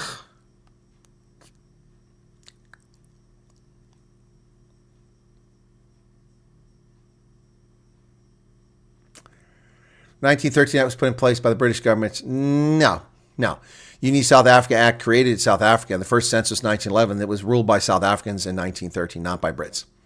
Yeah. And Marco Brits, 14 Rand Super Chat. That's your third Super Chat. Thank you for that. Chapter 25 of the Constitution allows the government to redistribute 87.9% land because it's gained by race discrimination. That's not true, Hillbilly Skeptic. Simply not true. See, I would call out falsehoods. That is a falsehood. Where do you get that information from? I will show you section 25 of the South African Constitution says no such thing. No such thing. You're just making that up. Who told you that? Do you actually believe that? Do you actually believe that? This is the entire section 25 of South Africa's Constitution. It does not say anything like that at all. You're saying that it allows redistribution of 87-90% of land because it's gained by racial discrimination. That's false. There's no such thing. Whoops, that's not it. There you go. The entire section 25. No one may be deprived of property except in terms of law of general application, and no law may permit arbitrary deprivation of property. Property may be expropriated only in terms of law of general application for a public purpose or in the public interest, and is subject to compensation, the amount of which and time and manner of payment of which have either been agreed to by those affected or decided or approved by a court. The amount of the compensation, the time, manner of payment must be just and equitable, reflecting an equitable balance between the public interest and the interests of those affected. Having regard to all relevant circumstances, including the current use of the property, the history of the acquisition and use of the property, the market value of property, the extent of direct state involvement, subsidy in the acquisition, beneficial capital improvement of the property, and the purpose of the expropriation. For the purposes of this section, public interest includes the nation's commitment to land reform and to reforms to bring about equitable access to all South Africa's natural resources, and property is not limited to land. Where does it say that 87 to 90% of the land will be redistributed? It does not. It does not. The only thing that comes remotely close to that is that the commitment to land reform. Equitable access to land. Well, everyone has equitable access to land. See, that's also the nonsense too. Equitable access. Anybody can buy land. I can buy land. You can buy land. Black folks can buy land. White folks can buy land. Brown folks can buy land. Everybody can buy land in South Africa. It's available. Go get it. Go to the state if you want land. They've got 3.9 million hectares they purchased. Some of it's been given out. So, farmland for sale, South Africa. Pam Golding and a bunch of others. Farmland for sale, South Africa. 885 farms for sale on Pam Golding alone. Yep, let's see. Farms for sale, Agriland, South Africa. Property 24. Farms for sale, just 57 here, 107 there. Let's go to Pam Golding. This is the gold standard for real estate in South Africa. Here you go. 80,000 acres of game farm in the Northern Karoo for $25 million. The government can buy 80,000 acres of farmland for just 25. That's a bargain. Wish I had $25 million. Look at that. But they're not buying it. Why? Because they don't care about land. Here's 200 hectare wine farm in Franschhoek. I'd love to have that, but I bet I can't afford that. Oh, they don't tell you the price for that one. 16,600 hectare game farm in Otto. $13 million. 1,300 hectare mixed-use farm in Caledon. 2 hectare small holding in Franschhoek. Well, that one's expensive because of that house. 159 hectare breeding farm in Grootfontein. That's in Namibia. What's that doing here? 209 hectare wine farm in Worcester. These are all for sale. Anybody can buy these. That's equitable. There's no one being prevented from buying it. So what you say is not true, my friend. It's not true, Hillbilly Skeptic.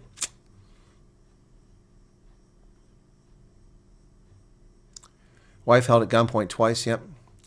Shongolo, Cape Dutch Afrikaners fought against the Boer along with the British. They then annexed Boer history for themselves, and they have Afrikaner Union under the National Party. Shongololo, there's a lot of truth in what you say there. Are you a fan of Alex Jones? No, not really, Miguel. No, I don't find him compelling at all. I don't know what the excitement about Alex Jones is. It's like Joe Rogan. I don't get the excitement about Joe. Maybe I'm missing something. I haven't seen that video from Ronaldo.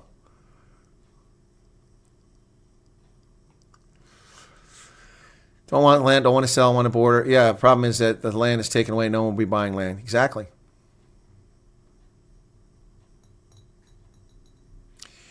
Peter Pretorius is telling me, tell it to the people sitting in the land as we speak. And everyone has just laughed about Section 20 is not worth the paper. I didn't claim it was worth anything, Peter. Someone earlier, Hillbilly Skeptic, said that the Constitution allows people to do what they're doing. It doesn't. I simply stated the facts. I didn't defend the Constitution. I didn't say it was worth anything. Nothing's worth anything if the state doesn't enforce it. And for years, the state would send the police and or red ants out to remove people illegally squatting, especially in government land, but also in private land. You go to court and they would come out. But now, Shisheho, East London, they're not doing it. And it's going to lead to chaos. So, I mean, your comment is valid, but what does it have to do with what I said?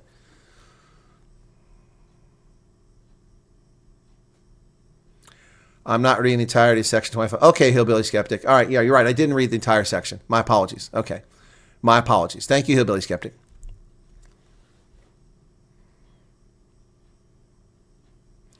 There's the Cape. I have it. I'll pull it up and make another slide, Hillbilly Skeptic, for another broadcast, okay? But that is in conflict with the other section there. So.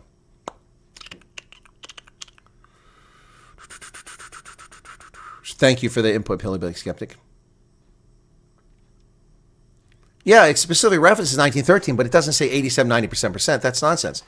It references that because that's where they wanted the starting point to be. So you have to understand that that the CODESA, the Convention for Democratic South Africa, made an agreement. All parties made an agreement. The issue of land would be addressed, but it would not be before 1910.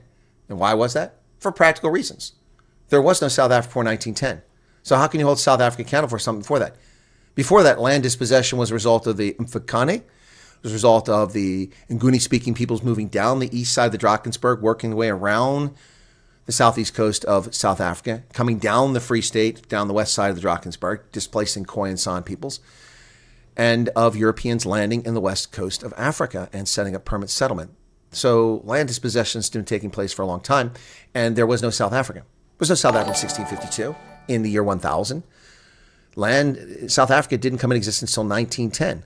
The amalgamation of the Boer republics, the South African Republic, the Transvaal, the Orange Free State, the Natal Colony, the Zulu Kingdom, and the Cape Colony, all amalgamated. The Cape Colony was massive. All that amalgamated and formed into the Union of South Africa by an act of British Parliament. And then it went forward from there. So a practical decision was made at CODESA that they would not make any land claims before 1910. They're not legitimate. That's why the 1913 is mentioned in the section 25 that you're referring to, Hillbilly Skeptic. Wealth inequality by race, how that needs to be addressed. I'm no economist. I don't have a sudden solution. Well, wealth inequality by race is also a skewed statistics too. There are more middle-class black South Africans than there are white South Africans. More. Yeah. The problem is that black South Africans severely outnumber other groups, and so that's why it's so skewed. The reason people are so poor is because the ANC's failed macroeconomic policies. That's why.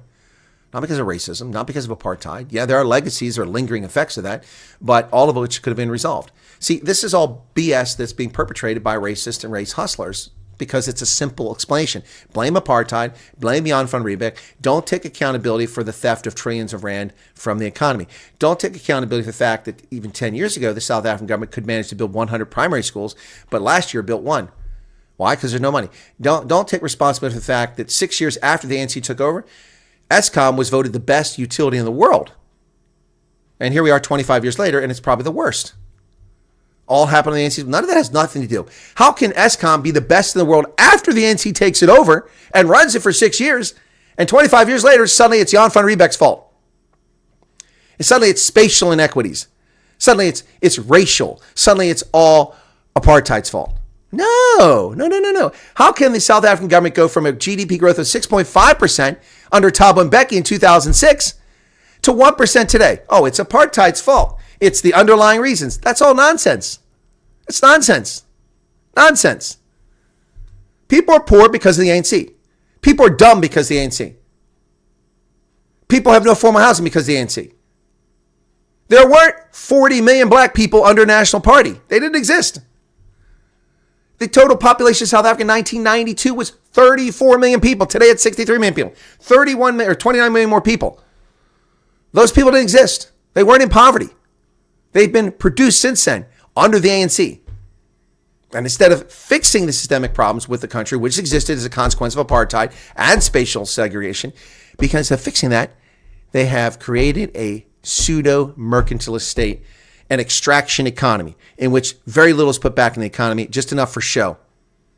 But the show is worn off. The varnish is worn off. That's the statement of fact. It's not race. It's corruption. It's ineptitude. It's arrogance. And it's a slavish devotion to socialism and communism. All of that plays a role. Oh, Hoekfontein Pretoria. Thank you, Chris Aylers. Okay. As far as for investment purposes, my property outside the Western Cape is worthless. Sorry to hear that. Can't wait for Ernst's interview with Tucker. Should be released sometime during the week. Okay, does anyone know the history of Shaka and Dingani? Yes?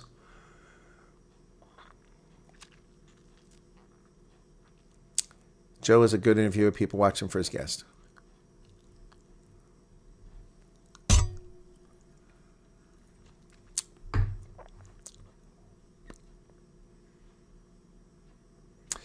Hillbilly Skeptic, I heard you, and you're distorting it, but I will pull it all up later on.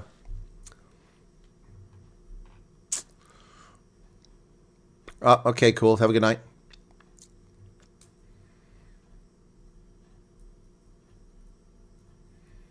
It's probable we'll end up in an armed conflict because EWC. We can't give up land possession because we will ultimately lose our African identity, says Ben Hashem. Hey, Ben.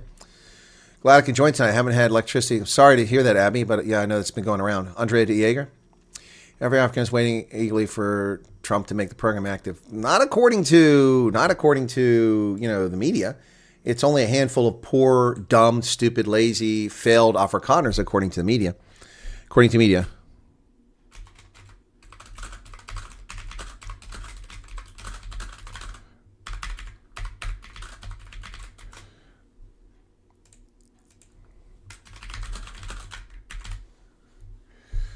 All right, there's a poll, folks. Put same up again. Going at 8 o'clock on load shedding. That sucks. Well, we've already hit 8 o'clock and then some. Oh, no, it's not 8 o'clock. It's 7:30, excuse me.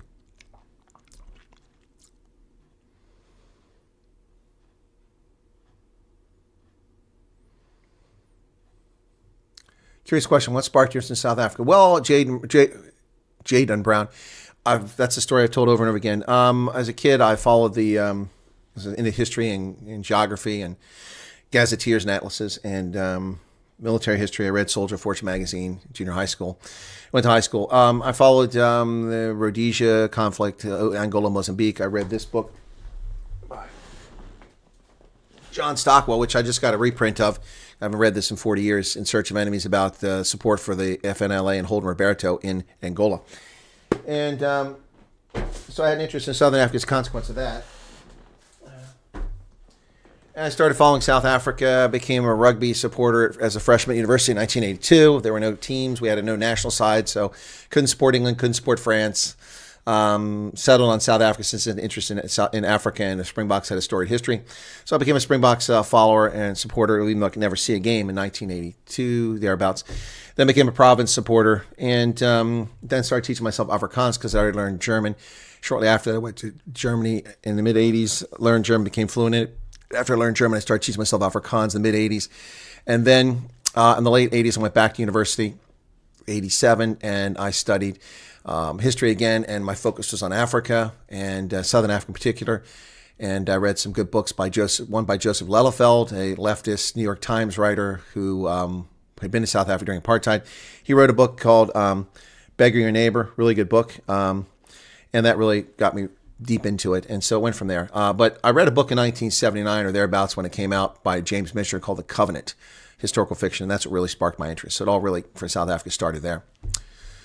Joe Rogan podcast is really good. He sits for 4 hours, very popular people, and gets his opinion perspective. I'm not arguing with you, Miguel. I didn't say he wasn't popular. I didn't say Alex Jones wasn't popular. I said they're not my cup of tea. That's all I said. I didn't disparage either one of them. I just also said I don't get the appeal. I've listened to Joe Rogan's podcast. I don't find him particularly well informed. This is funny because people want me to go on there.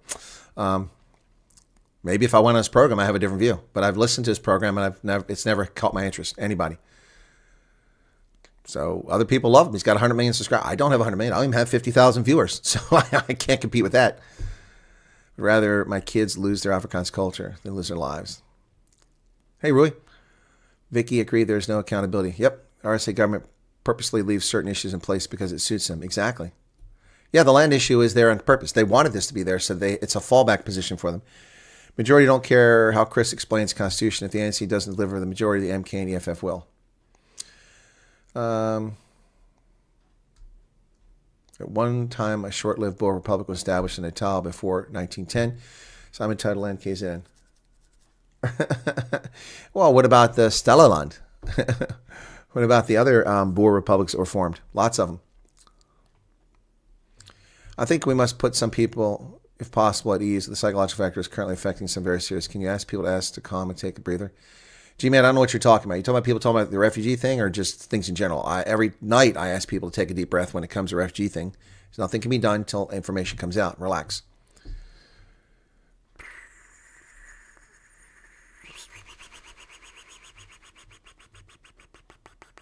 There are 2.8 million hectares of land in the Ingenioma Trust. Exactly. I covered that. C68. Africans generally still support tribalism, says Keith. 33% of total land area in South Africa that is lying unused under black tribal ownership. Perhaps. Okay. Dane Schroeter says, this is why I keep tuning in. Chris has better understanding of our history than most citizens. Always something to learn. You're welcome. Okay.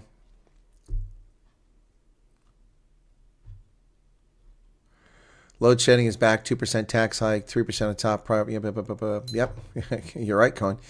Marissa, that's when I need the refugee program. There's a lot of us that can't afford to get out. Happy birthday to Dennis. Oh, Dennis has a birthday? Okay, I'm sorry. Didn't see that. Let's see if we can't take care of that. Hang on. Videos to show. Where are you at there? Birthday cake. Hey, happy birthday to Dennis. There you go. I'm so done with how I could get on a plane right now, says Yoza Fundamava. Okay. They can call me Al, then all the names they want. I will hop on the plane, says Izzo. Leave South Africa for refugee plan is in place. MSc with many years experience in IT can positively contribute. I think AJ and RJ are a joke. Okay. Will Blue Bull supporters get preference? No. Blue Bull supporters will go to the back of the line. Right behind Shark supporters. Isabel Kutsia. Okay. Why did Dirk say ouch? Was an 80 student, also had history as a subject. Helps to know where we come from. Exactly, Herman. Yep, exactly. I agree 100% with that one. I wish they could speed up the refugee program after the executive order and sanctions. I fear the RAM will plummet. We'll see. My wife likes your beard, says your voice is soothing. Really, Nico? That's interesting. I haven't heard my voice is soothing. 30% popular ANC means MK and EFF. Nope. Come. That's not true. I showed you the stat. They're not growing. They're actually shrinking too, according to this poll, which I'm questioning the poll, to be honest here. So here's the poll. This is an Afrikaans because it came from an Afrikaans publication, but the data is correct. So hang on a second here. So here is the poll. I'm going to get rid of the birthday cake. Sorry, I got to take care of your birthday cake there, but thank you for wishing Dennis a happy birthday, folks. Get rid of that. So there's the poll. So according to this poll, only the DA has grown. The ANC lost 8%, the MK 3%, EFF 4%, and even IFP lost 1%. So that's 8, 3 is 11, and 4 is 15, and 1 is 16. 16% has evaporated from the top 5 parties, with only one of them gaining, and that would be the DA, 3. So where do the other 13% go, even if this is correct?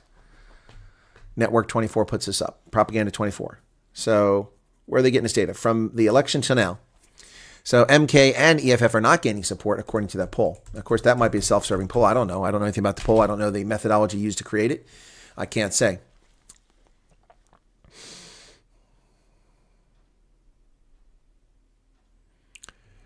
I heard an idea. Why not support Western Cape and Northern Cape secession? They move all the Afrikaners to those areas and give them a loan.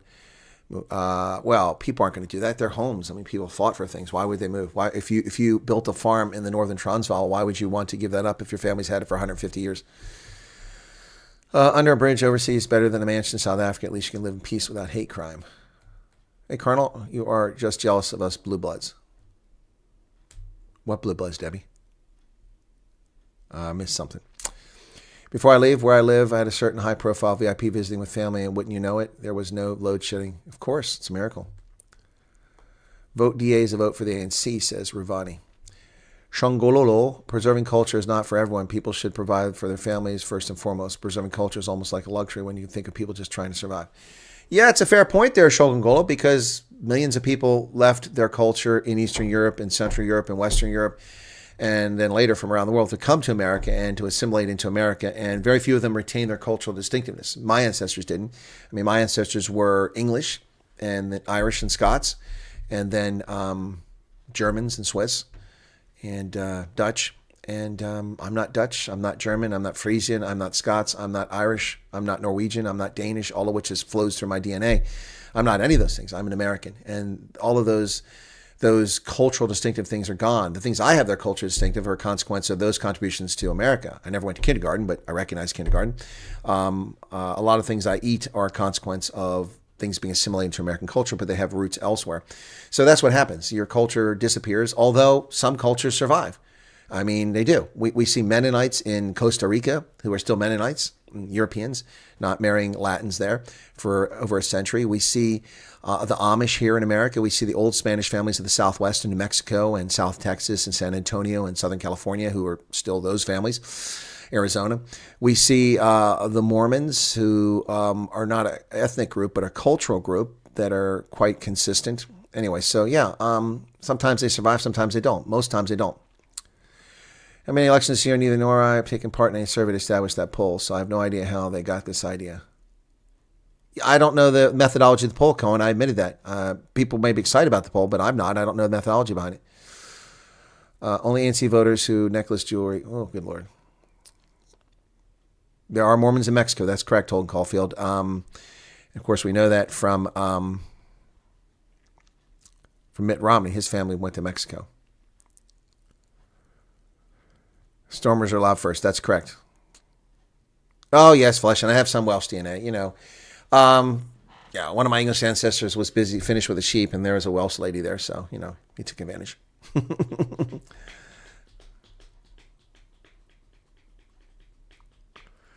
Saw a piece on YouTube from ETV News that the government was having a meeting. Yes, they are. That's correct, Marissa. They are. It's probably over now. It's evening. Yeah, I would hope it's over, almost 8 o'clock. For the 15%, what are you waiting for in terms of information? The refugee program has been laid out, done, and dusted. No, it hasn't been laid out, Em. No, the program hasn't been laid out. That's what they're waiting for. We don't know. It doesn't identify who and for Congress. It doesn't say when you leave. It doesn't say what you have to do. It doesn't explain that this is an in-country refugee program, which is unusual, not unprecedented, but unusual. So it doesn't tell us anything. So I can understand why people are waiting to find out. I mean, some people have a lot to lose by leaving South Africa. They do. So that's the fact. I feel your culture doesn't disappear. You just adapt and survive. Oh, it does disappear, Rachel Jakes. Nobody in my family wears a dirndl. Nobody in my family can tell me the history of Irish lore. Nobody in my family can tell me, you know, things, you know, it's just, no. It does disappear. Now, I brought a lot of that culture back from my roots, my ancestral roots, not intentionally, but it's just a consequence of my life experience, having spent so much time in Germany, having traveled all over the world. Much of what my ancestors did has been reincorporated in my life, not by intent, but just by happenstance. I didn't seek it out. It just came. So a piece. Okay, so someone says, Andre Britz. Where's Andre Britz at here? What did he say? I thought we will get a U.S. passport after 5 years from the refugee program. You don't get anything, Andre. You get anything. In order to get a U.S. passport, you have to be an American citizen. We don't give passports out to people who aren't citizens. As a refugee, you don't have to apply to become a citizen. Many don't. But if you want a U.S. passport, you have to apply and go through the process to become a naturalized citizen. Then you surrender your citizenship elsewhere. That's what it is. And that's after 5 years. No, David Yakins, 1,000 times over. There's no mandatory vaccines. U.S. doesn't require mandatory vaccines. Vaccines are encouraged. Daniel Fillon says, is there any person or place you think we can appeal to voice our willingness to go to the USA as refugees, since there are certain people or news outlets who act like they were speaking? No, there's nowhere. I mean, it isn't going to affect anything. I don't know. I appreciate 350 Rand, Dan, but I mean, what do you hope to accomplish from it? You're not going to be able to exert any pressure on the Department of State.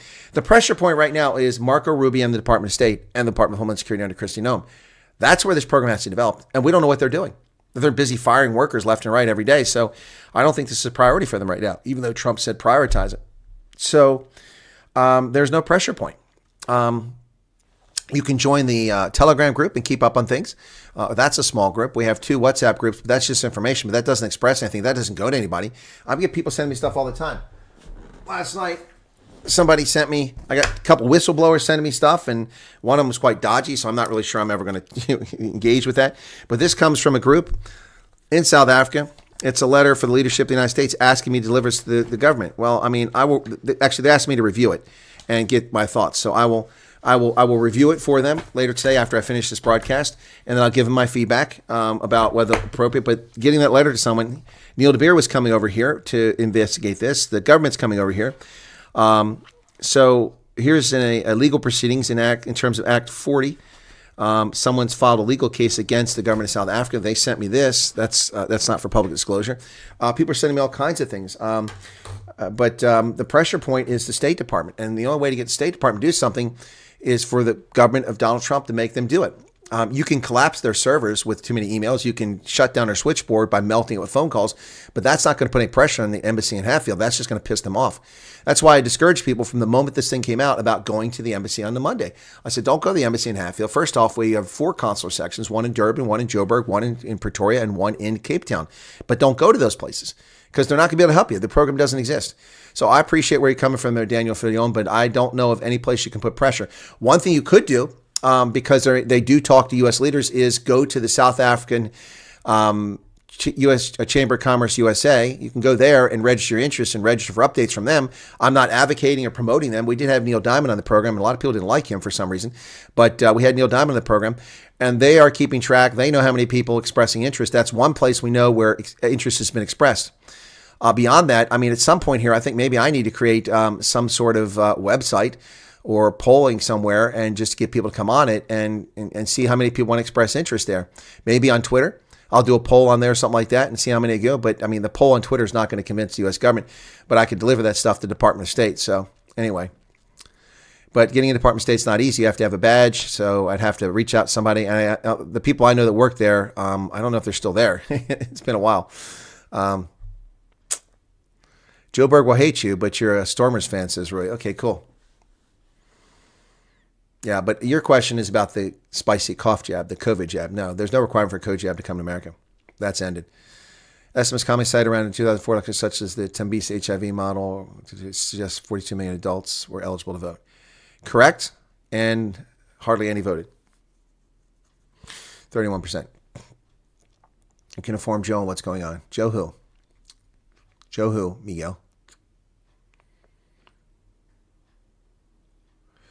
Mickey Dangerous, you're making a false assumption, and your assumption is invalid. You have no evidence of that. Trump suspended the refugee program on January 20th for 90 days. I've covered this over and over again.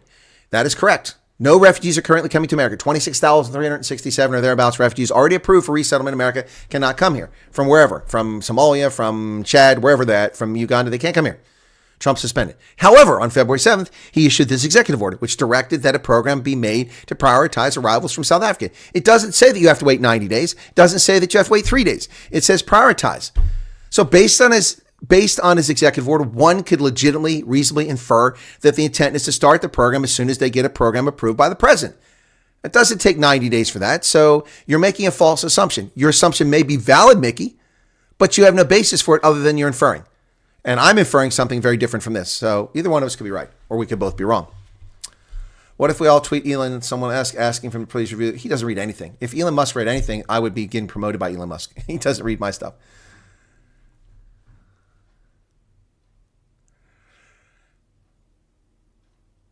Yeah, exactly. 42 million people, only 16,290,000 voted. That was my argument, 31%.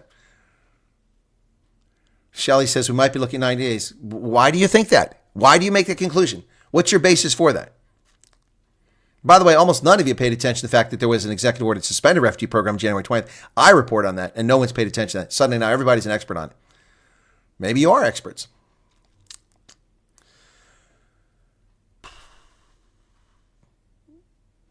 You watched Tucker Carlson. How did you watch it when it hasn't been released, Eric? Do you have special access to Tucker's account?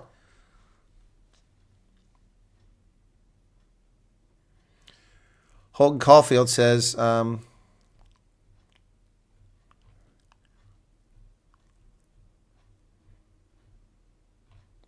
that? Holden says the last mass vaccination, military personnel were coerced. Yeah, what's your point? That's gone. Doesn't exist anymore. It's not germane. Why are you talking about that?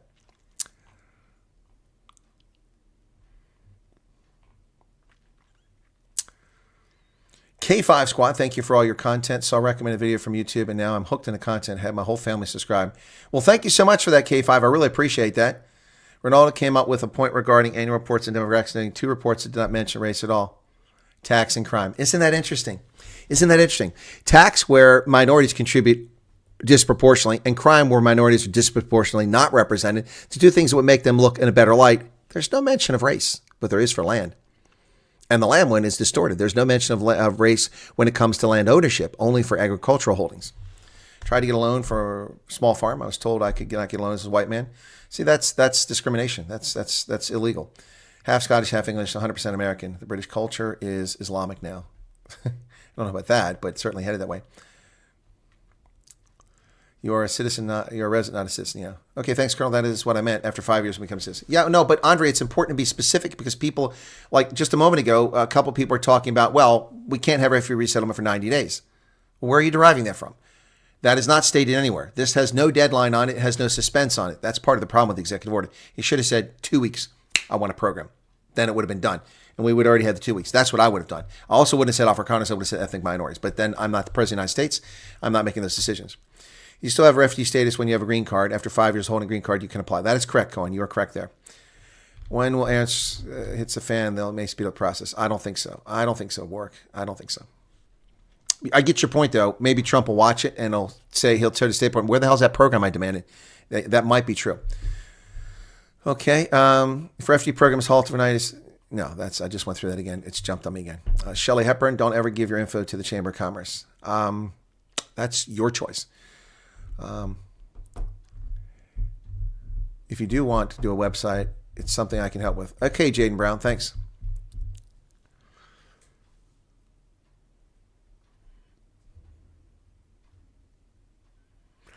Now, Cohen, you're saying Neil Diamond wasn't liked because he talked a lot of cock. No, Neil Diamond said what he had to say for his organization, and that's understandable. I don't defend it. I don't attack it.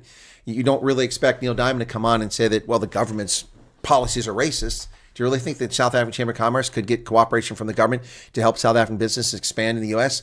and get business in the U.S. if they involve South Africa if you ran around disparaging the government? Did you honestly expect them to come on and say shitty things about the South African government? Then you have unrealistic expectations. Shelley has a Facebook group.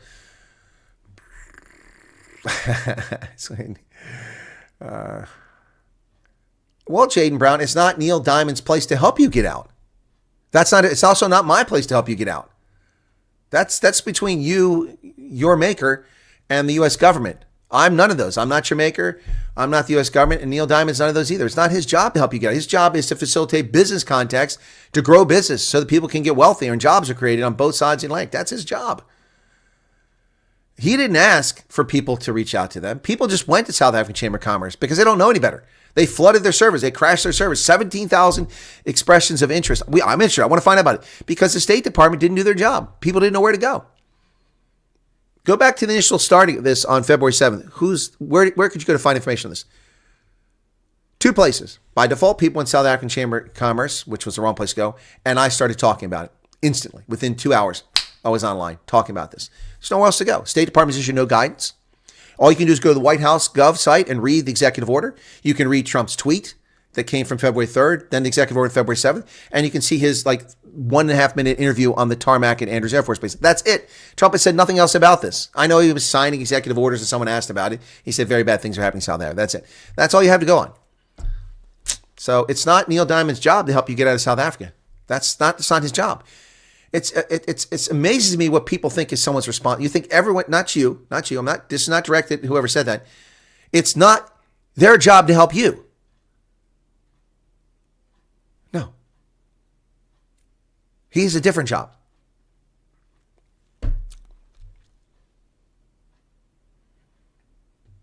X poll sent Elon Musk. Well, I'll start a poll after this on X, okay? So let's get the group for X. Okay, let me put that up there. Let me see. By the way, Steve Wolfmeyer was spitting fire. He got it right. Hang on, where the hell is this at? Where is my... Let's just go here. Let me get the link for that. Do I have the X group? I think maybe I have it here.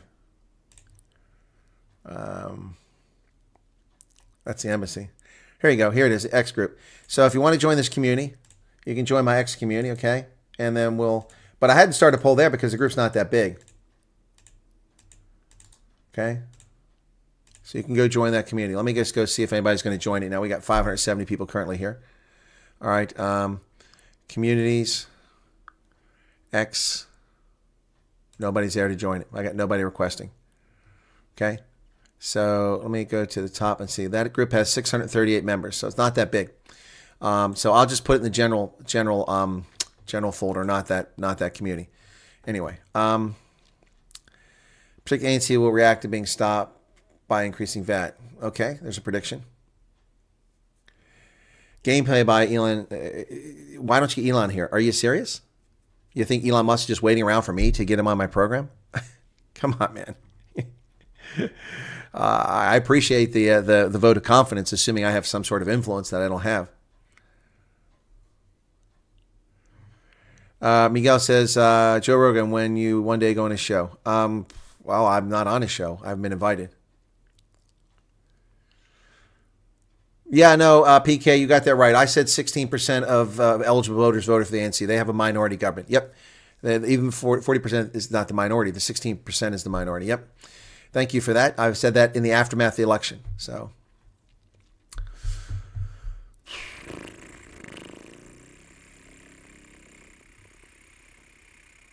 I'm a huge fan of Neil Diamond on stage.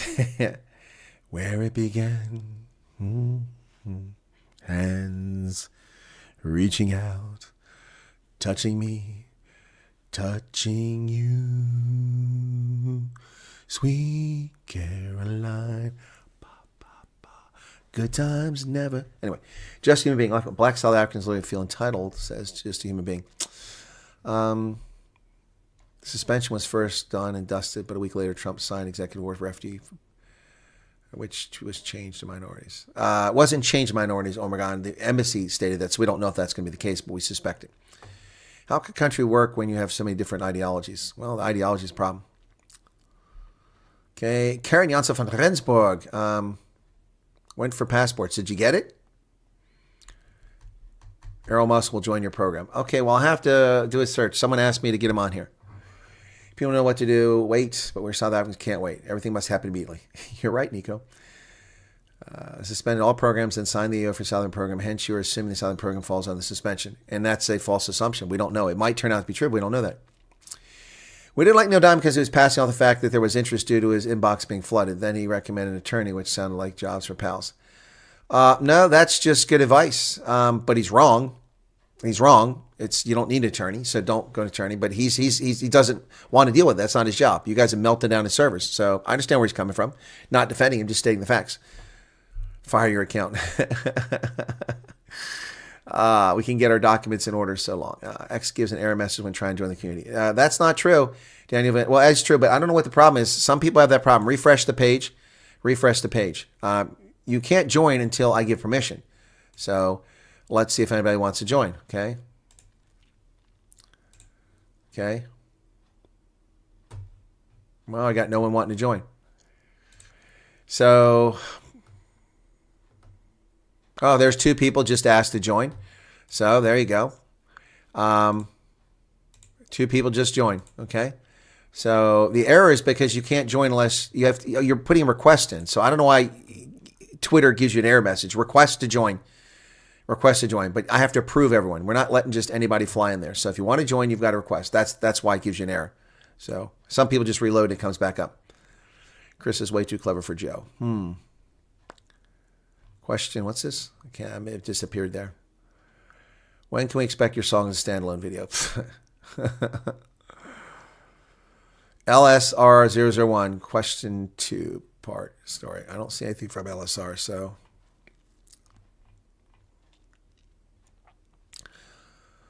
Over in the UK at the moment, we're trusted to go to bed and switch our lights off. JP Coetzee, I think it's just a bit concerning that Trump and Madden has been so quiet. No, it's why are you concerned, man? Oh my gosh. See, this is, I'm sorry, JP, this is not directed JP Coetzee, but this is the, hey, me, South Africa, we're the most important. You're not. You're just a rounding error. I mean, you don't hurt anybody's feelings, but you have to accept reality. You don't matter in the scheme of things. I don't matter in the scheme of things.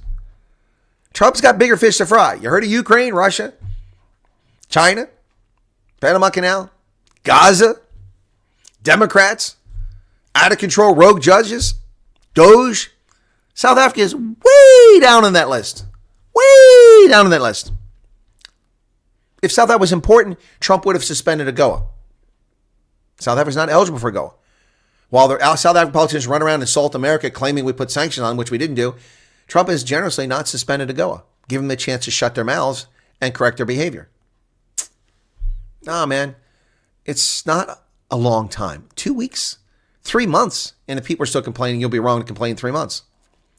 I would hope it doesn't take that long, but you'd be wrong.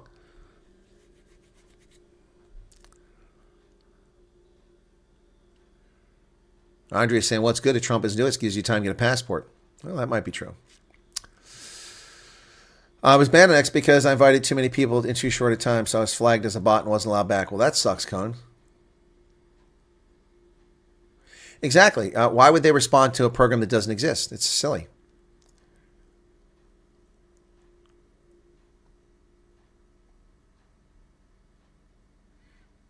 Hey, Sedgefield's back. Good to see you, man. Refugee status is a once-in-a-lifetime opportunity. I'm taking the risk for my younger brother to have a better future. Great sacrifice to me, but going to be worth it. Don't want refugee status, says Paul. Neither do I. I don't want either. Chris, you need to have some aspirin to nearby to cope with this. Trump owns Gaza. It's the Mediterranean. It's the Mar-a-Lago on the Med.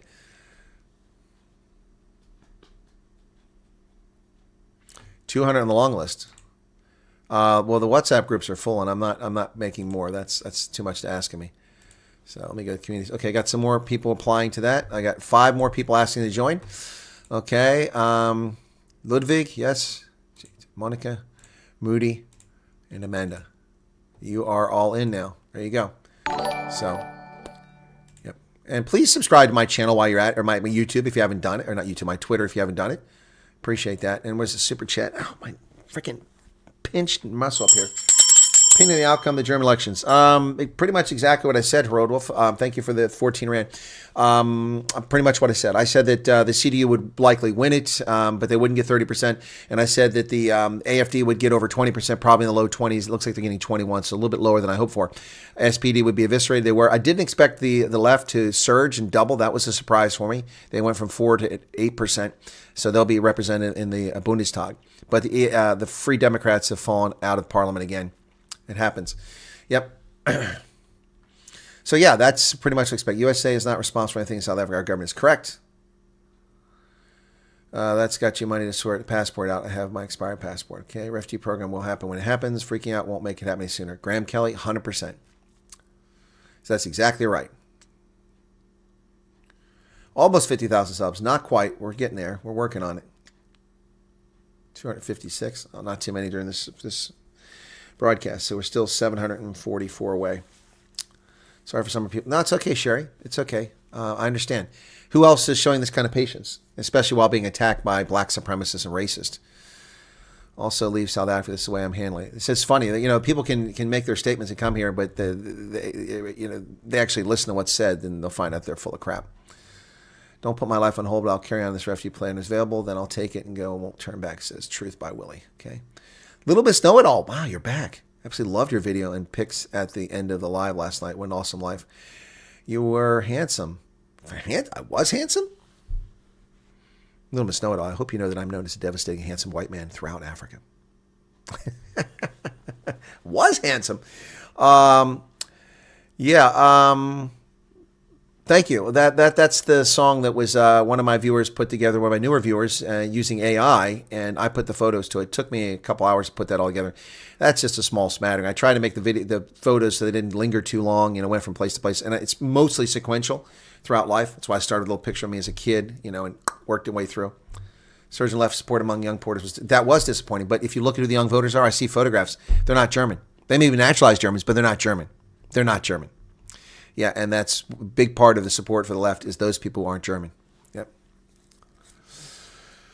Yeah, common sense fees weren't paid. Do you think Trump's presidency was strong enough to have the new direction of the states last after his term? Yeah, I think what Trump is doing is consequential. You can't rebuild USAID to what it was after Trump leaves. It'll take decades to get back to that, so that should be stopped. The problem is that SASA issues nowadays. I'm worried about my mom. I'm going to get very hard now as we are scrapping by on her teeth just for food. I'm so hard to hear that. Oh my God. 1.5% of South Africans pay 61% of all income tax. It's not much different here. The top 1% in America pay 31% of the taxes, and the top 10% pay 42% of all the taxes. I think that's what it is. The top 25% pay 70% of the taxes in this country. Yeah, most people in this country pay no income tax, federal income tax. They don't. A lot of people that pay no income tax actually get money back because of earned income credit for having kids. It's a stupid, child policy. Oh, little Miss Nona says, oops, you still are. Thank you, Miss Nona. I think if people could endure the crap south of 31 years, they can wait a few more weeks for Trump to... Exactly, Anita. Yep. Exactly. Do you have great hair? It's a very nice color for his age. Well, thank you, Adele. Appreciate that. It is pretty cool. A little stuff sticking up in the back here from laying on a pillow.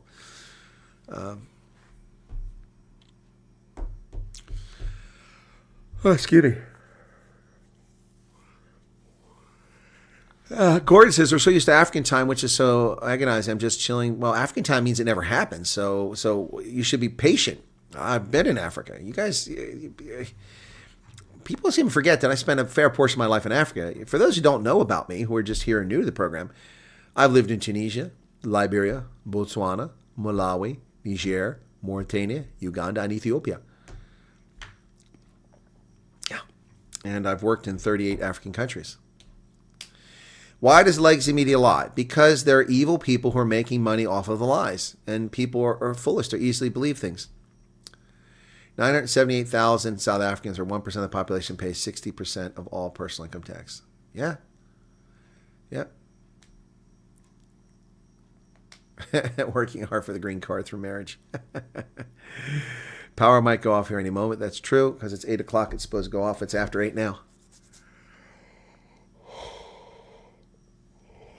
235,000 pay 33% of all personal income tax. Yep, that's no different than here. Load shedding starts thanks to the best show on the tube.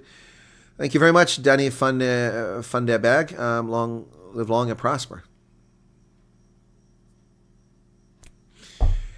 It's easier for me to do it with my left hand. That right hand is a little harder for me to do, but that left hand's easy. And you're supposed to do it with your left hand. Live long and prosper. You probably know this, but we're on stage 6. Yeah, well, no, it's stage 4, according to the news. They said it's only stage 4. How long were you in Botswana? Why do the U.S. have a base in Botswana?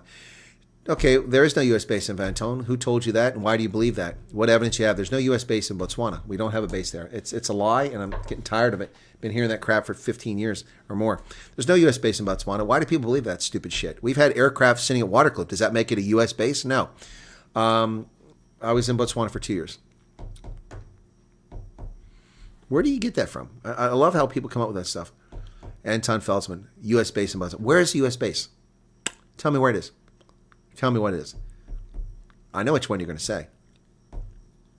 Gordon wants me to finish the rest of his sentence. Well, I have no idea what your previous sentence was, Gordon. Going backwards. See Flash Gordon, but I don't see Gordon. Promise, the fear will be in. Okay. Just chilling, biding my time. Patience is key. Stay strong. The fear will be ending. Oh, okay, Gordon. There you go. Okay.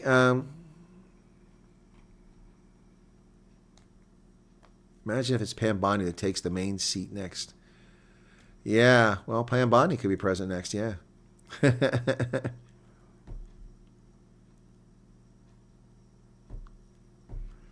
Holden says it was Obama that made it where legacy media can propaganda. No, that's not true. The media have always propaganda. They've always been doing this. Walter Cronkite was a propagandist. Eric Sevareid was a propagandist. They're all propagandists. Very few genuine newsmen in the history of American media. The fact that we're not important, that's concerning. Not saying that we should be, just that we were, and still hope he makes haste. You know, it gets harder. Well, JP, I'm just trying to be honest with you. That's not an insult. I'm not important either. We're cogs in a big machine. You know, it's an issue bigger than you, bigger than me, bigger than Afrikaners. So an online poll to see how many Afrikaners want to take up the refugee program. Eugene van Wyk, welcome to the program belatedly. We're not aware of one. I said I'm going to start one. Okay? Yeah, the U.S. base in Botswana is located in Texas. Okay? I'm not stressed, David. If the program allows it, my family will try to go to Utah. And in 30 years, they'll all be Mormons. I know people in Victoria, there used to be a U.S. Marine house. Don't know about... Well, yes, there's a Marine house, but that's not a base.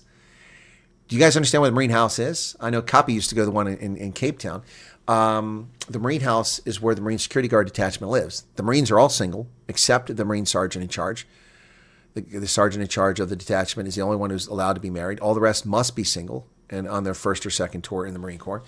And therefore, they live essentially in a dormitory. And on the newer compounds, the Marine house is on the base. So they're there. They can respond immediately. But traditionally, the Marine house has been somewhere in town. So that's not a base. That's just a residence. That's all it is. I have a community on X. That's correct. And we've just let some people in there. So let me go see if anybody else has popped up in there that wants to get in. Okay, communities. Nope, nobody else has signed up for it.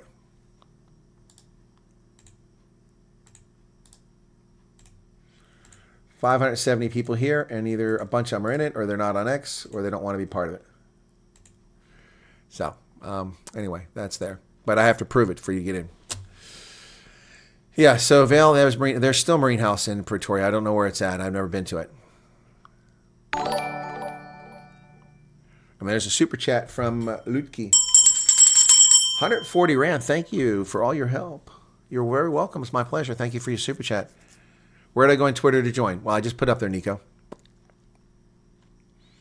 Yeah, you don't need approval to join the Telegram group. You can just join it. 2 years in America. What's this? Hang on. But you can't comment. It's only for posting news. It's not for people to chat session. Okay.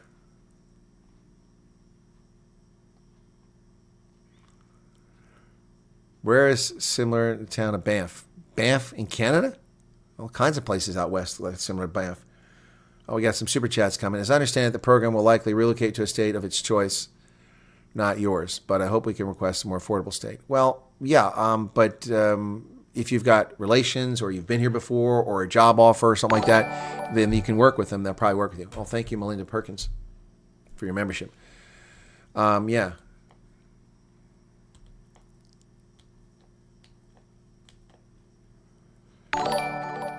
Thank you, Rockstar.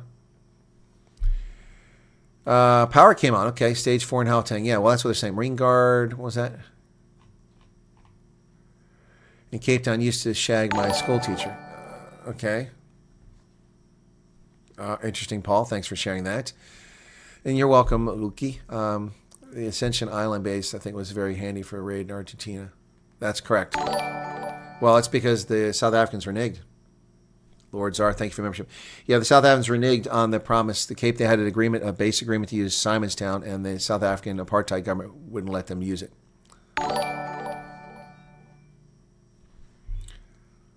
Mine says pending. Well, that's because I have to approve it. Yeah, I like Seinfeld, this series. Yep, believe the U.S. has a base there. Let him believe it. Al-Malam is a fool. United States will maintain military dominance in the Cape of Good Hope, regardless of South African political. Exactly. It'll be easier if the Chinese don't get Simonstown, but yeah, we'll maintain dominance there no matter what. Debbie Fox, thank you for your 70 Rand super chat. Oh, Crazy Psychotic Patriot gave 50. I can't do all 50 salutes. Sorry, guys. That's crazy. Let me turn it off for a minute here. That alert box is too much. Okay. Thank you for the gifted memberships. Kim Walker, welcome to you. Top Gun, Graham Kelly, give him the choice. I want to go to North Dakota. All right. And the rest are all people getting gifts. 50 members. Yeah, I just had to stop it. It's too much. Benny Johnson asked Libs, what would they say to Elon? They say, go back to South Africa. Yeah, okay. See how stupid these people are? Elon Musk paid $13 billion in personal income tax 2 years ago. No American in the history of this country has paid even a quarter of that much money in their entire lifetime. He did it 1 year. And go back. Go back.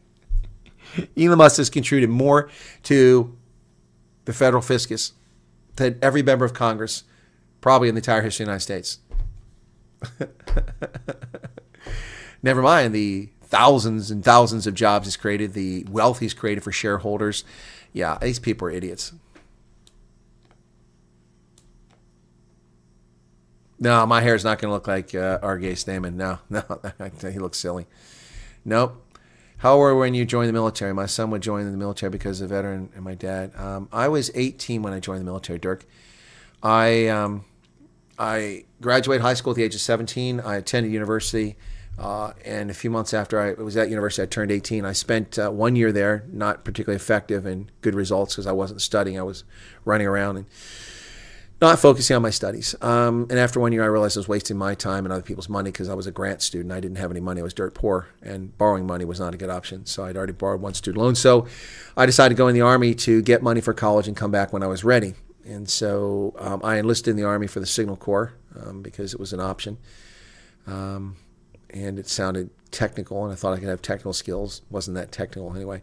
So I went in the Army for 3.5 years on a 3-year enlistment. I extended my enlistment 3 times by 3 months, or 2 months, a month, and 3 months, something like that, whichever order they were, so that I could stay and reclassify to another specialty. But I didn't get that specialty. They offered me broadcast journalism. Isn't it ironic? Isn't it ironic?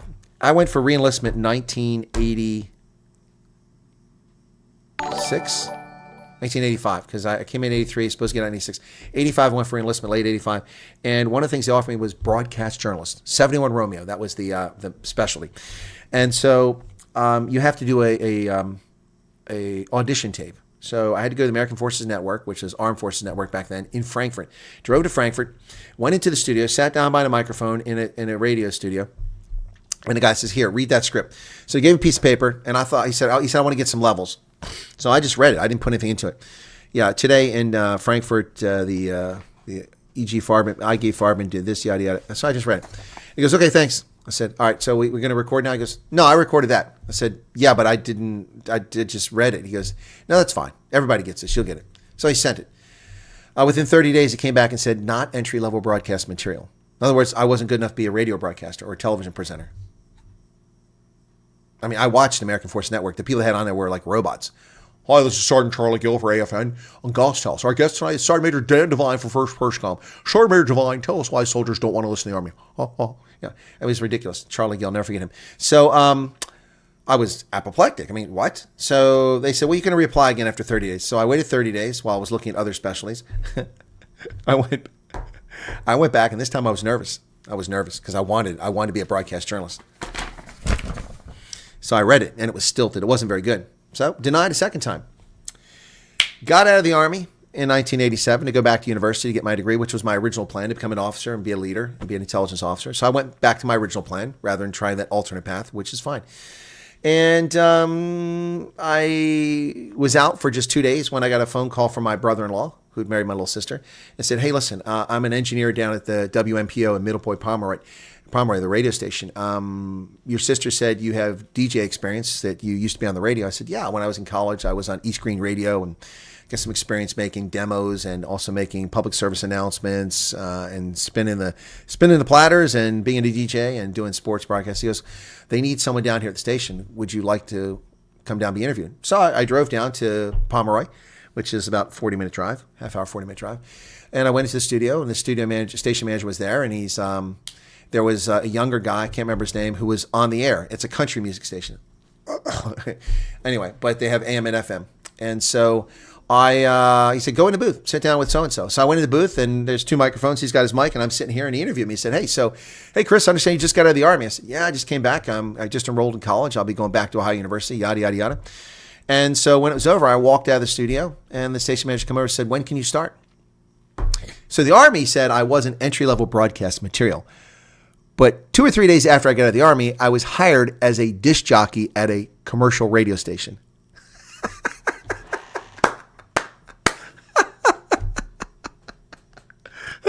And then once I became an officer and once I became a foreign area officer, I spent a lot of time as a journalist. I had over 100 stories published on the AFRICOM public affairs site while I was there.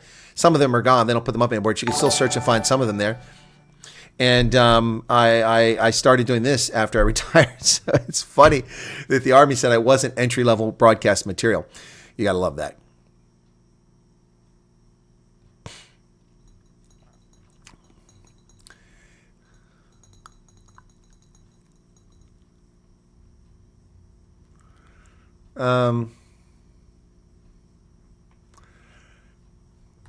How old were you when you joined the Army? Okay, that's the answer. Okay, I have a friend in Boca Raton. Okay, don't forget the planetary parade is Friday.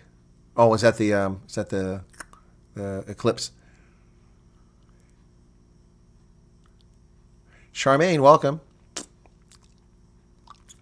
If Elon from Pretoria can be seen as an American patriot, why can't the rest of the staffers relocate? Who said they couldn't?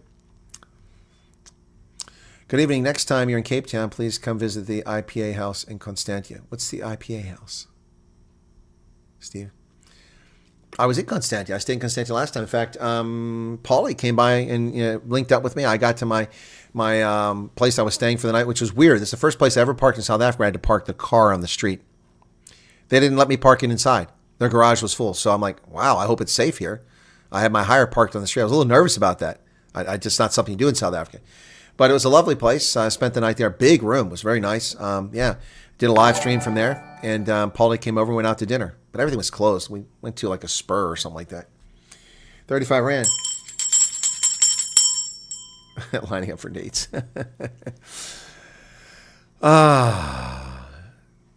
Okay. 90628 says the U.S. in joint training have used the Tebe Patswe. That's correct. We used Tebe Patswe Air Base.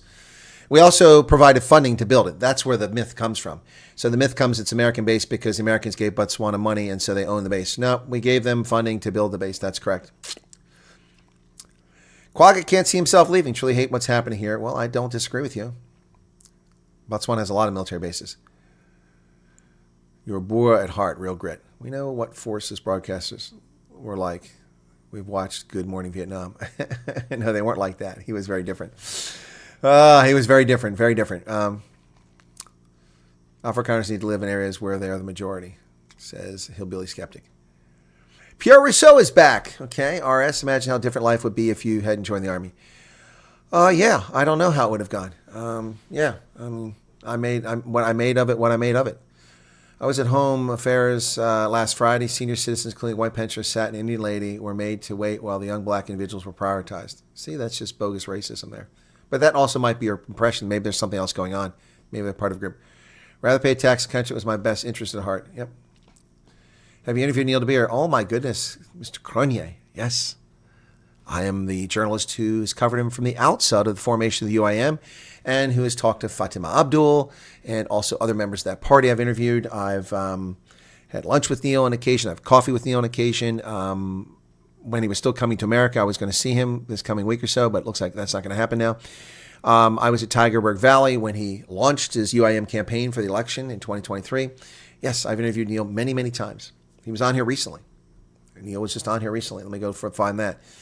I understand people just finding the channel, but maybe I need to make a video about myself. I mean, that's, because a lot of people are discovering the channel, so... But then nobody will watch that. So, okay, well, 18 September, I had Neil DeBeer. May 5th, I had Neil DeBeer. November 4th, I had Neil DeBeer in 2023. And I've had him on recently, but it's not showing up here. Why is it not showing up here? Let me see something real quick. Neil was just on. He just came on here. Why is it not? What do we call that? It was in January or February. Let me see. When was Neil on here? Okay, Theo Yager. There it is. Expropriation. Yeah, Neil was just on here on January 30th. So here's the link to that interview. Shared link. So here you go. That's the interview, the most recent interview with Neil DeBeer. I've had at least 4 interviews on here. Plus, I also interviewed Neil in person in South Africa on more than one occasion, particularly at this one hotel in South Africa next to Parliament. Yep. Okay. So there you go, Cronier. Okay. Isn't IP? That's what I thought. India Pale Ale. Okay. Looks like, okay, ladies, got that. Hello, Germans and fellow Dutch. You can also migrate to the United States over to Minnesota. See many women carrying food. Clairvoyant. If I was still in South Africa, okay, yeah, you didn't pay the Home Affairs bribe. Couldn't figure out why everyone was going to first yet. It was ahead of the queue. Exactly. Have I had an interview with Nir Hersoff? Yes. You mean Rob Hersoff. Rob Hersoff has been on the program twice. He was on January 31st, his first time. Rob contacted me and asked to come on the program out of the blue. I got a WhatsApp. I'm like, now I had written to Rob Hersoff 4 years ago. I tried to get Rob on the program, but it just didn't work out, timing or whatever, and I didn't hear back from Rob. Every now and then I'd send a link or he'd send me a link, but like once or twice a year.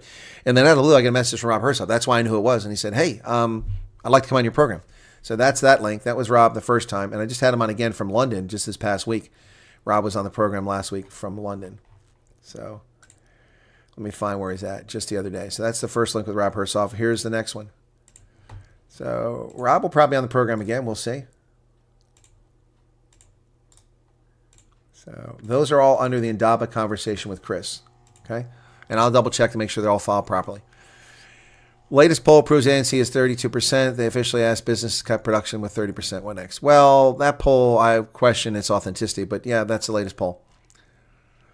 Okay, would like to be a fireman. Wanted to become one to say. Well, firemen in the States are typically volunteer firemen. Major metropolitan areas, they're paid, but like here, all the firefighters are volunteers. You don't get paid for it. You have to go through training.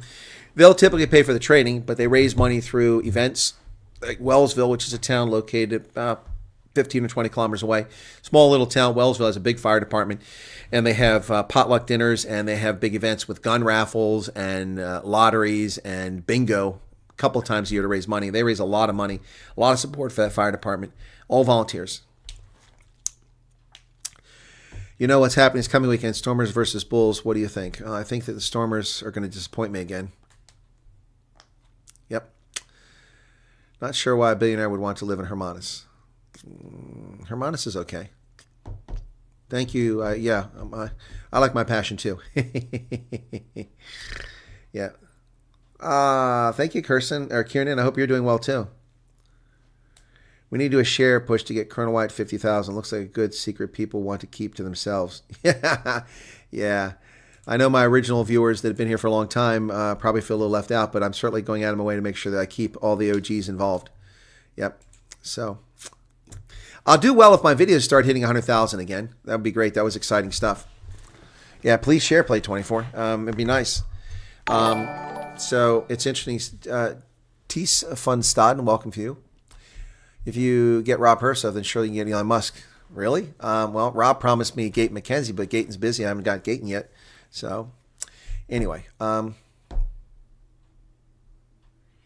exceptional content host. Well, thank you, Yako Field, and I think I'm a good interviewer as well. See, but for me, it's a conversation. It's not an interview as such. So I'll raise questions. I'll make points. I'll make counterpoints. I'll agree. I'll disagree. That's what I do. Does a higher certificate mean something you say? I have no idea what a higher certificate is. Don't even know what that means. Don't even know what that means, Jacqueline. What does it mean? So obviously it doesn't mean anything in the States. Is it a certificate in lieu of a high school diploma? I don't know what that is. Yeah, let me go back and see how many people might have joined the. You're welcome for the links, folks. You got to check the channel out. And if I'm remiss, like earlier, Leandra or somebody like that was asking for an interview and it wasn't there. It's on the site, but it wasn't obvious. It wasn't under the interviews, so I fixed it. So thanks for that. Critical live events you've covered. Oh yeah, thanks, Paul. That's a good point. Paul's been here a long time. Thank you for that sporadic shade. Yeah, I covered the Senecal the first time when nobody covered it. When the Bucky was overturned, I was covering that live. Wasn't easy to do it from here. I covered Senecal 2 when everybody went looking for clicks. I covered that, and that was my biggest day ever. Although it wasn't the biggest day ever in number of views. That was on this channel on February 7th when Trump announced the refugee program. That had 38,000 views that night. So that was the biggest ever. But the biggest audience I ever had was on the Senecal 2. I had 6,800 people simultaneously, same time. So Senecal 2, Brockenfell, I covered the Phoenix EFF March, the EFF March on Pretoria to get the Sputnik and the Chinese jabs, demanding that. I've covered the Vitkois Monument in the past. I've covered the bikers rally against Plasmord. I've covered the car rally after that, which was pretty lame compared to the bikers rally. They stand out. I've covered the march on Parliament during lockdown. Yeah, I've covered so many live events in South Africa. Looking forward to Aaron Stritz on Tucker Carlson. Best kicker of the algorithm is to pay Google advertising money. Jacques Fourier from Great Brick. Trump, Zelensky. What's this? Pierre Russo is interested in something. What are you interested in, Pierre? In long-distance trucking. Do you think the refugee will assist me in going to trucking school? I have no idea. That wasn't one of the... what does it say about finances? That's in my video. So let me see. I got to look at my documents here real quick. Okay. Whoops. I got to find the refugee. It's not here. That's not that document. It's going to be this one here. Okay. Wait a second. That's not right. That's the one I want. Okay. Transportation, reception and placement. Okay. Okay. So for up to 5 years, employment services, on-the-job training. So that's not education necessarily. On-the-job training, English language instruction, vocational training. Vocational training could be truck driving, so there could be money for that, but it depends on the funding. So yes, it's possible according to the law. The Refugee Support Services, RSS, does provide for vocational training, and truck drivers would be vocational training. But the money has to be there. Pierre. Got a feeling Aaron Swartz and Corny Mulder have their own agenda. Mulder played a part in Section 235 of the Constitution that focused on self-determination minority groups. Probably firemen volunteer later when my life is on track. We'll do anything basically. Well, they're also paid firemen too, but those are municipalities, not local fire departments. John says, thanks for showing so much support and interest in South Africa. Well, the program is really turned into a South Africa-focused program. That's not the purpose of it. And you see that from my news. It covers everything. Okay, Somerset West. What about Somerset West? One of my favorite places.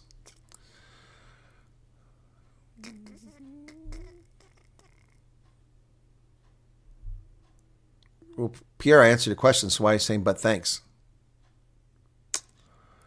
Did some research on living in trailer parks. It appears to be a good, more affordable housing option. Ugh. Yeah, if you want to live in a trailer park, that's on you, man. Ugh. No thanks. Did that. Not going to do that again if I can avoid it.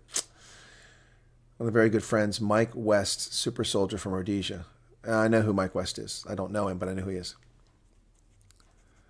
Frank, and he works in maintenance man here in southern Minnesota. Okay. Sean, Dad, Johan, love your videos. Well, thank you. Cool. Peter Pretoria says they've confirmed investigation against Noda. Yes, that was in my news earlier. Okay. That was in my news earlier. I covered that story earlier today in the news. In fact, I still have that tab open.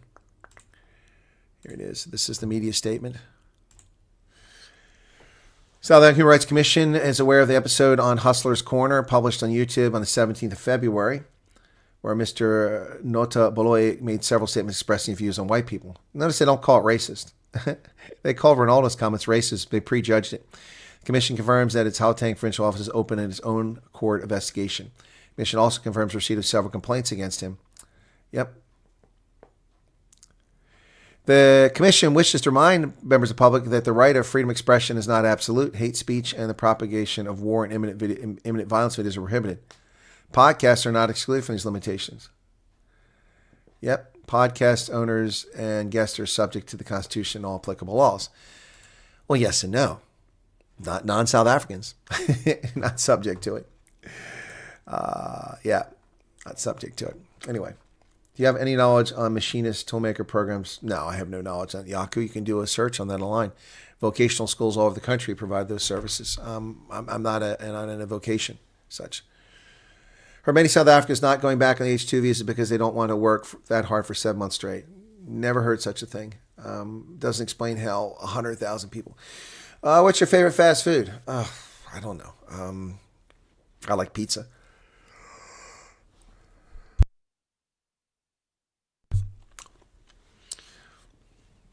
And there's Hendo. Good evening to Chana.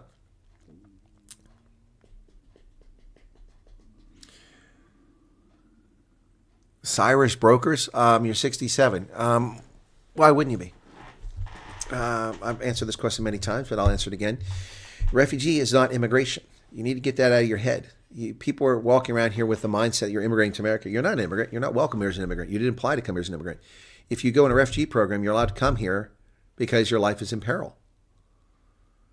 The life of a 67-year-old is no less valuable than the life of a 7-year-old. Both are in peril. If you qualify for refugee status and you're granted resettlement, then you come here. It doesn't matter if you're 97 or 7. It doesn't matter if you're handicapped or physically capable. It doesn't matter if you're visually impaired or if you're deaf. It doesn't matter if you have a PhD or if you're a billionaire. It does not matter. Everyone is the same. There's no difference. No difference whatsoever. So I think I've answered that question for you, sir. 67, that's not an issue. I will say that coming to America at 67, that's a huge life change and a lot going on there. So more power to you. Not trying to dissuade you, not trying to encourage you, just saying that's huge. But I mean, I'm 59 again this year, and I can't believe my age. I mean, I feel like I'm 35. I really do. Domino's. I don't like Domino's. Domino's was terrible, but then they finally changed the recipe about 10 years ago, and it got better. I can ask him, but it's probably better for me to ask Cornay Mulder. I've asked Cornay Mulder for an interview, but he's obviously very busy. I'm not high on his list. I've interviewed him in the past. In fact, I interviewed him recently. I'm looking to see if he's here.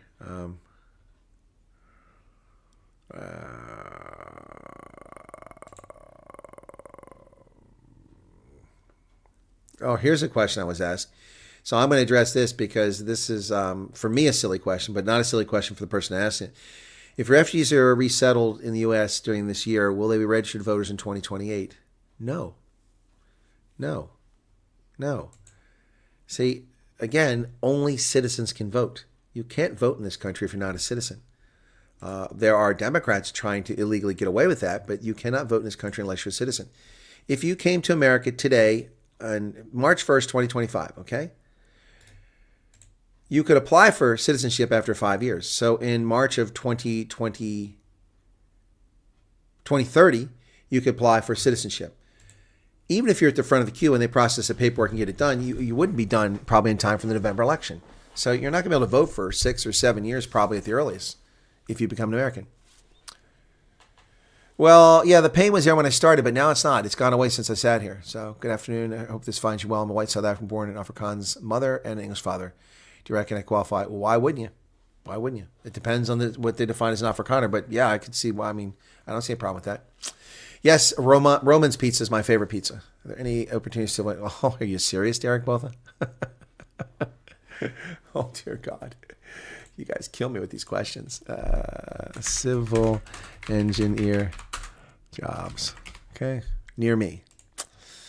All right. I don't want a D. That's hard to get into. Zip Recruiter.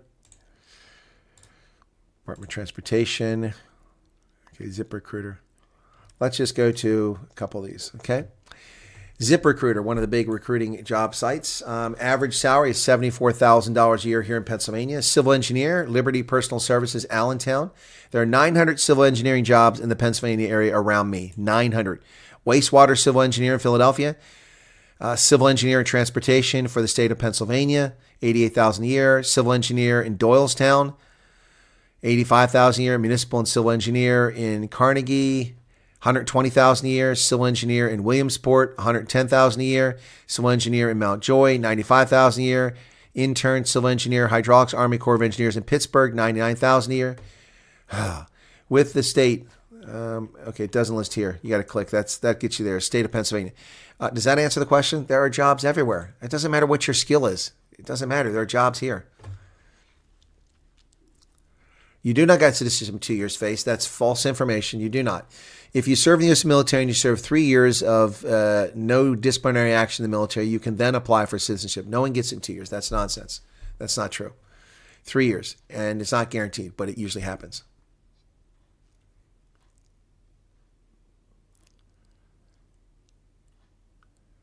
You don't need an international driver's license to drive in the United States. You can come here and drive on your South African license, but once you're settled here, you must get a stateside license in the state where you're a resident within a period of time.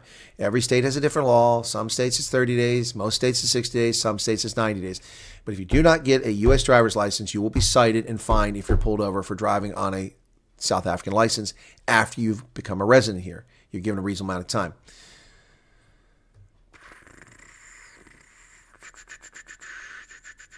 Can refugees get the proposed tax rebate from the Doge? No. You're not a taxpayer.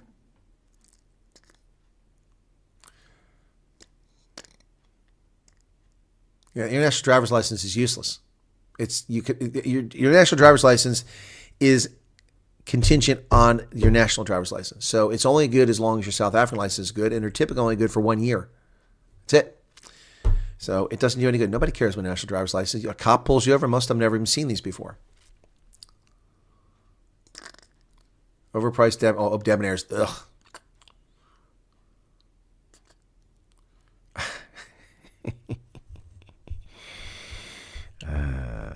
Yes, I've interviewed Steve Hofmeyer, and I've had a braai at his residences. I've been to his house multiple times. I've had lunch with Steve Hofmeyer. I've hung out with Steve Hofmeyer. I've sung with Steve Hofmeyer. I've sung with Steve Hofmeyer at Velbedacht. Did we find that one? Here it is.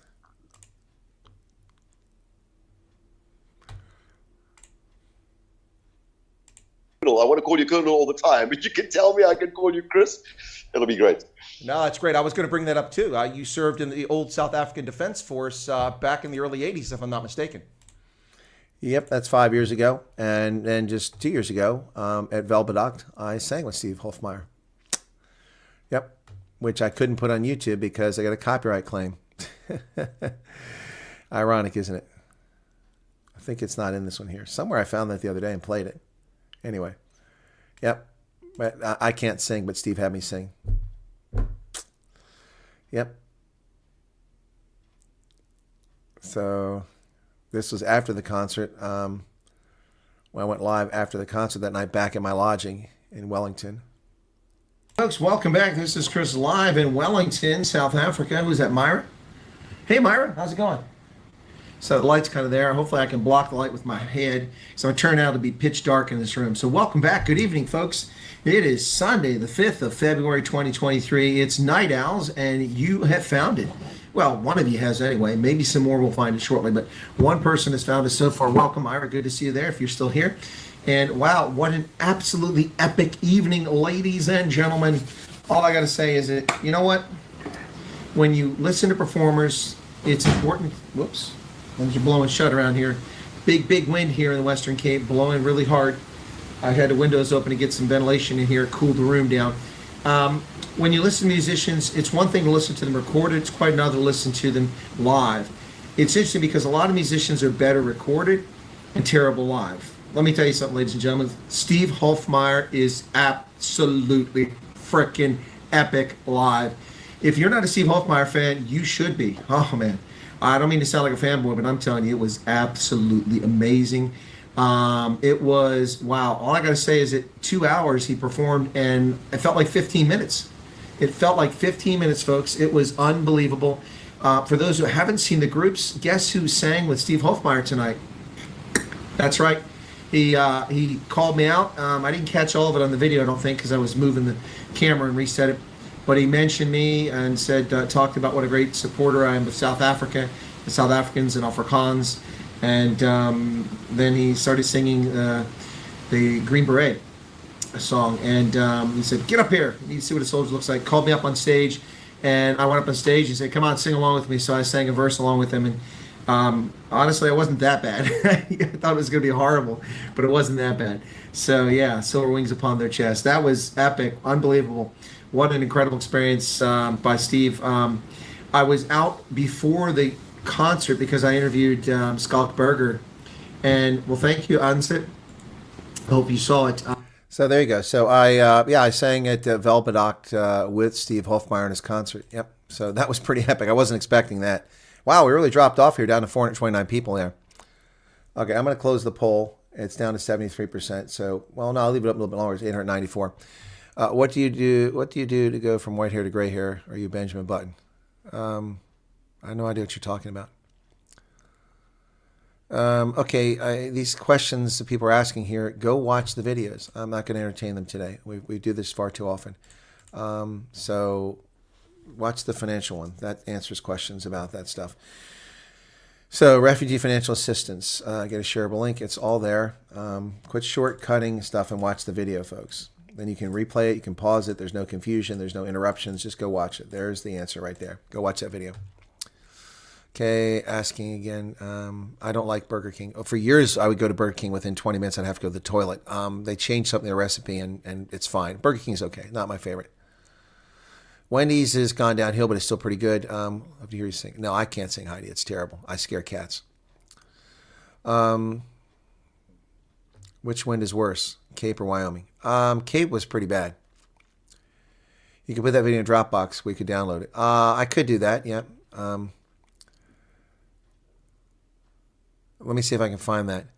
Cost of groceries at Walmart, Trader Joe's, seeing what... Well, that really doesn't help. Oh, you're checking different stats. Yeah, okay. Can you suggest agents for property? No, because I don't know where you're going to be. New York Mayor Eric Adams closed the $700 night per person Roosevelt Hotel. Huh. Last time I saw him live was still a child. An American flag hanging from the mic stand. There's no burger like a Skalk Burger. Thank you, Debbie. I saw Steve first when I was 11 back in 91. Wow. Wow, you're now we know how old you are.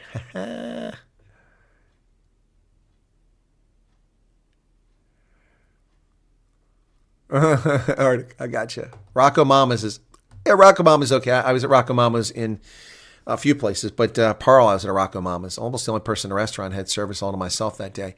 Let me just go see if I can find that Steve Hofmeyer thing very quickly. That's going to be February last year, so that's going to be on 2023. Let me see if, I don't think it's on this drive. Let me look. Oh, come on. What's going on now? Okay. Africa. That's not what I want. I want Samsung. Samsung. Okay. Where the hell's it at? Okay. Okay. Oh, there we go. 2023. Okay, that would be February 2023. Let me see if I can't find that video. February 5th, I think it was. Yeah, there's the 1st, 2nd, 3rd, 4th. Okay. There's Barry Hilton. I was seeing Barry Hilton. Oh, and here's Garrett.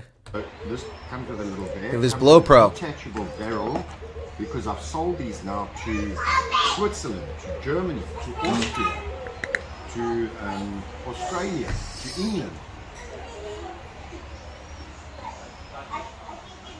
What's powering this thing? A little 9-volt battery. It works super cool. I'll show you a video. Let's get the fire going. Yeah, so you just got Yeah, some because I've got to coals. use my Makita with an 18-volt thing on. Yeah, And then crazy, who needs man. good? That's overkill. And I'm a, Some German guy, I said to him, Dieter, have a look at this. Oh, you've got those You know what big he says fan to- things? Yes. Bellow. So that was Garrett there in the Western Cape. That's around that time frame. Let me find. Then we went to the airfield. This is pretty cool at the airfield. Watch the stork take off. Let me see. Then I went to Velbedoct. Okay, I'm looking for the concert. Steve, where's the one where I sing it?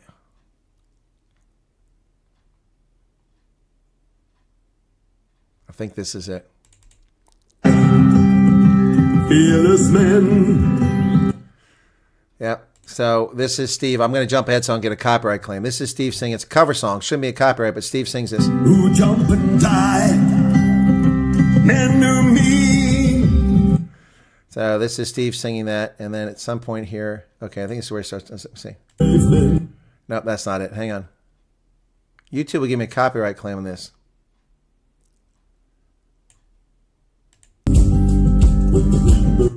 Okay. Here it is. There it is. There it is.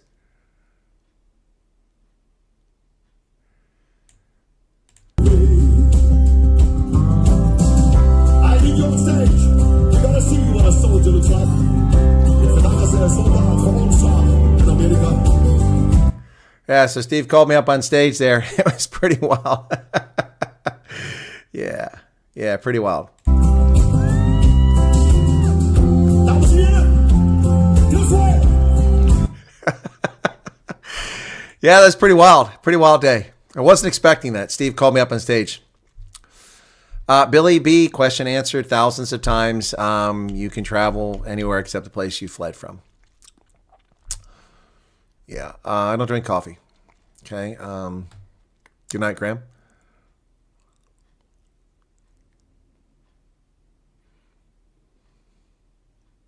Andre's waiting. Okay. Shoes are just expensive here. I try to buy, Asics in South Africa. They cost as much in South Africa as they cost here. I'm not losing my patience. It isn't working, Arctic. It isn't working. It isn't working.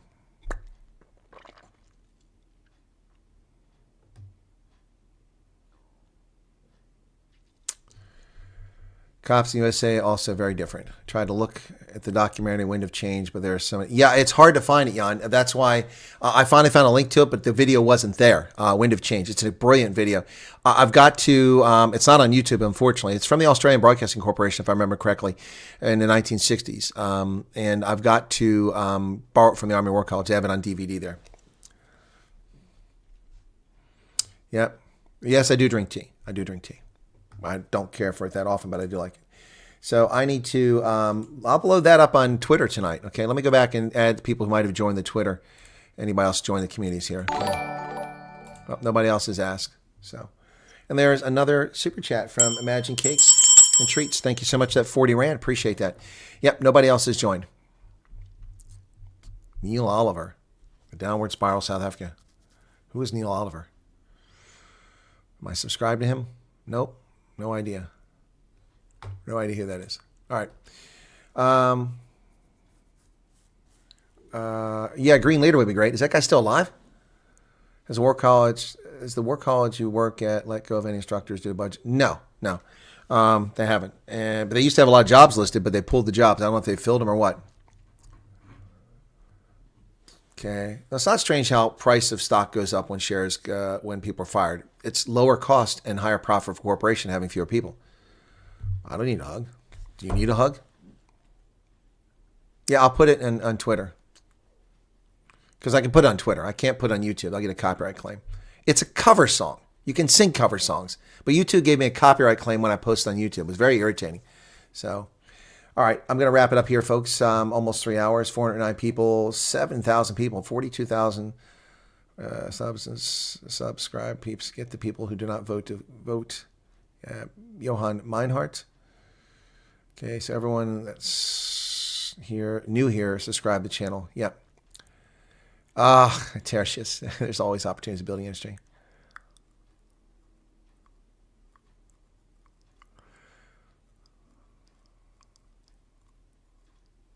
Malema loves you now. Lisa, that's funny. Thank you, Charles. When I was a teenager, Steve had just started out with his band and performed at our school. Okay. You're welcome, Patches. Okay. Yeah, they'll cover you for playing 1 second of cover song, but will allow you to fake ads with AI advertising crypto. You're exactly right. You can put the song in the Dropbox for us to get, and that will work out. Now I'm going to put it on Twitter. Okay, you can download it from there. 72 is a very high percentage. Oh, for the poll. Okay. All right, yeah, let me end the poll. Where are we at there? We got 959 votes. Okay, cool. All right, so let me get a screen capture of that. That's another high poll. So, anecdotal. And, of course, I'm attracting people who want to know about refugee status, so they're obviously going to say they want to go more than the average. So, I mean, we have to keep that in mind. That doesn't mean that 72% of Afrikaners want to leave South Africa. It just means that 72% of the people who took the time to answer my poll who showed up here today want to. All right. I'm going to play this to wrap up here, folks. This is the Colonel Wyatt's anthem. I hope you like this. Let me get this, turn that off. Where the heck is the alert box? Turn the alert box off. And have a good one. I'll catch you later. Tomorrow we've got Dr. Anthea Jeffrey at 4 p.m. South African time, 9 o'clock here on the East Coast. And then 11 o'clock Eastern Standard Time, 6 p.m. in South Africa. It's Kanthan Pillay. Cheers. Colonel Wyatt hits the screen, got stories bold and keen. Old soldier, sharp and mean, tells truths they've never seen. Rugby lover with a roar, Africa flowing in his core. YouTube rants they can't ignore, his passion makes his heart soar. Colonel Wyatt, hear his call, shining light through it all. Trolls may rise, but he'll stand tall. Subscribe now, don't miss the brawl. Military mind, keen and wise, truths come out, no disguise. South African skies in his eyes, hear his voice, no surprise. Retired soldier with the fight, in the dark he brings the light. Angry rants, truths ignite, join the cause, join the ride. Colonel Wyatt, hear his call, shining light through it all. Trolls may rise, but he'll stand tall. Subscribe now, don't miss the brawl. Enemies knocked On his door, trolls attack, but he's more with each click. Watch him soar on the truth waves. He explodes. Colonel Wyatt, hear his call. Shining light through all.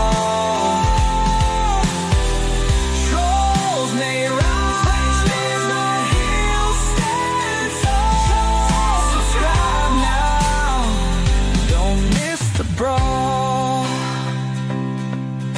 Right now, don't miss the brawl.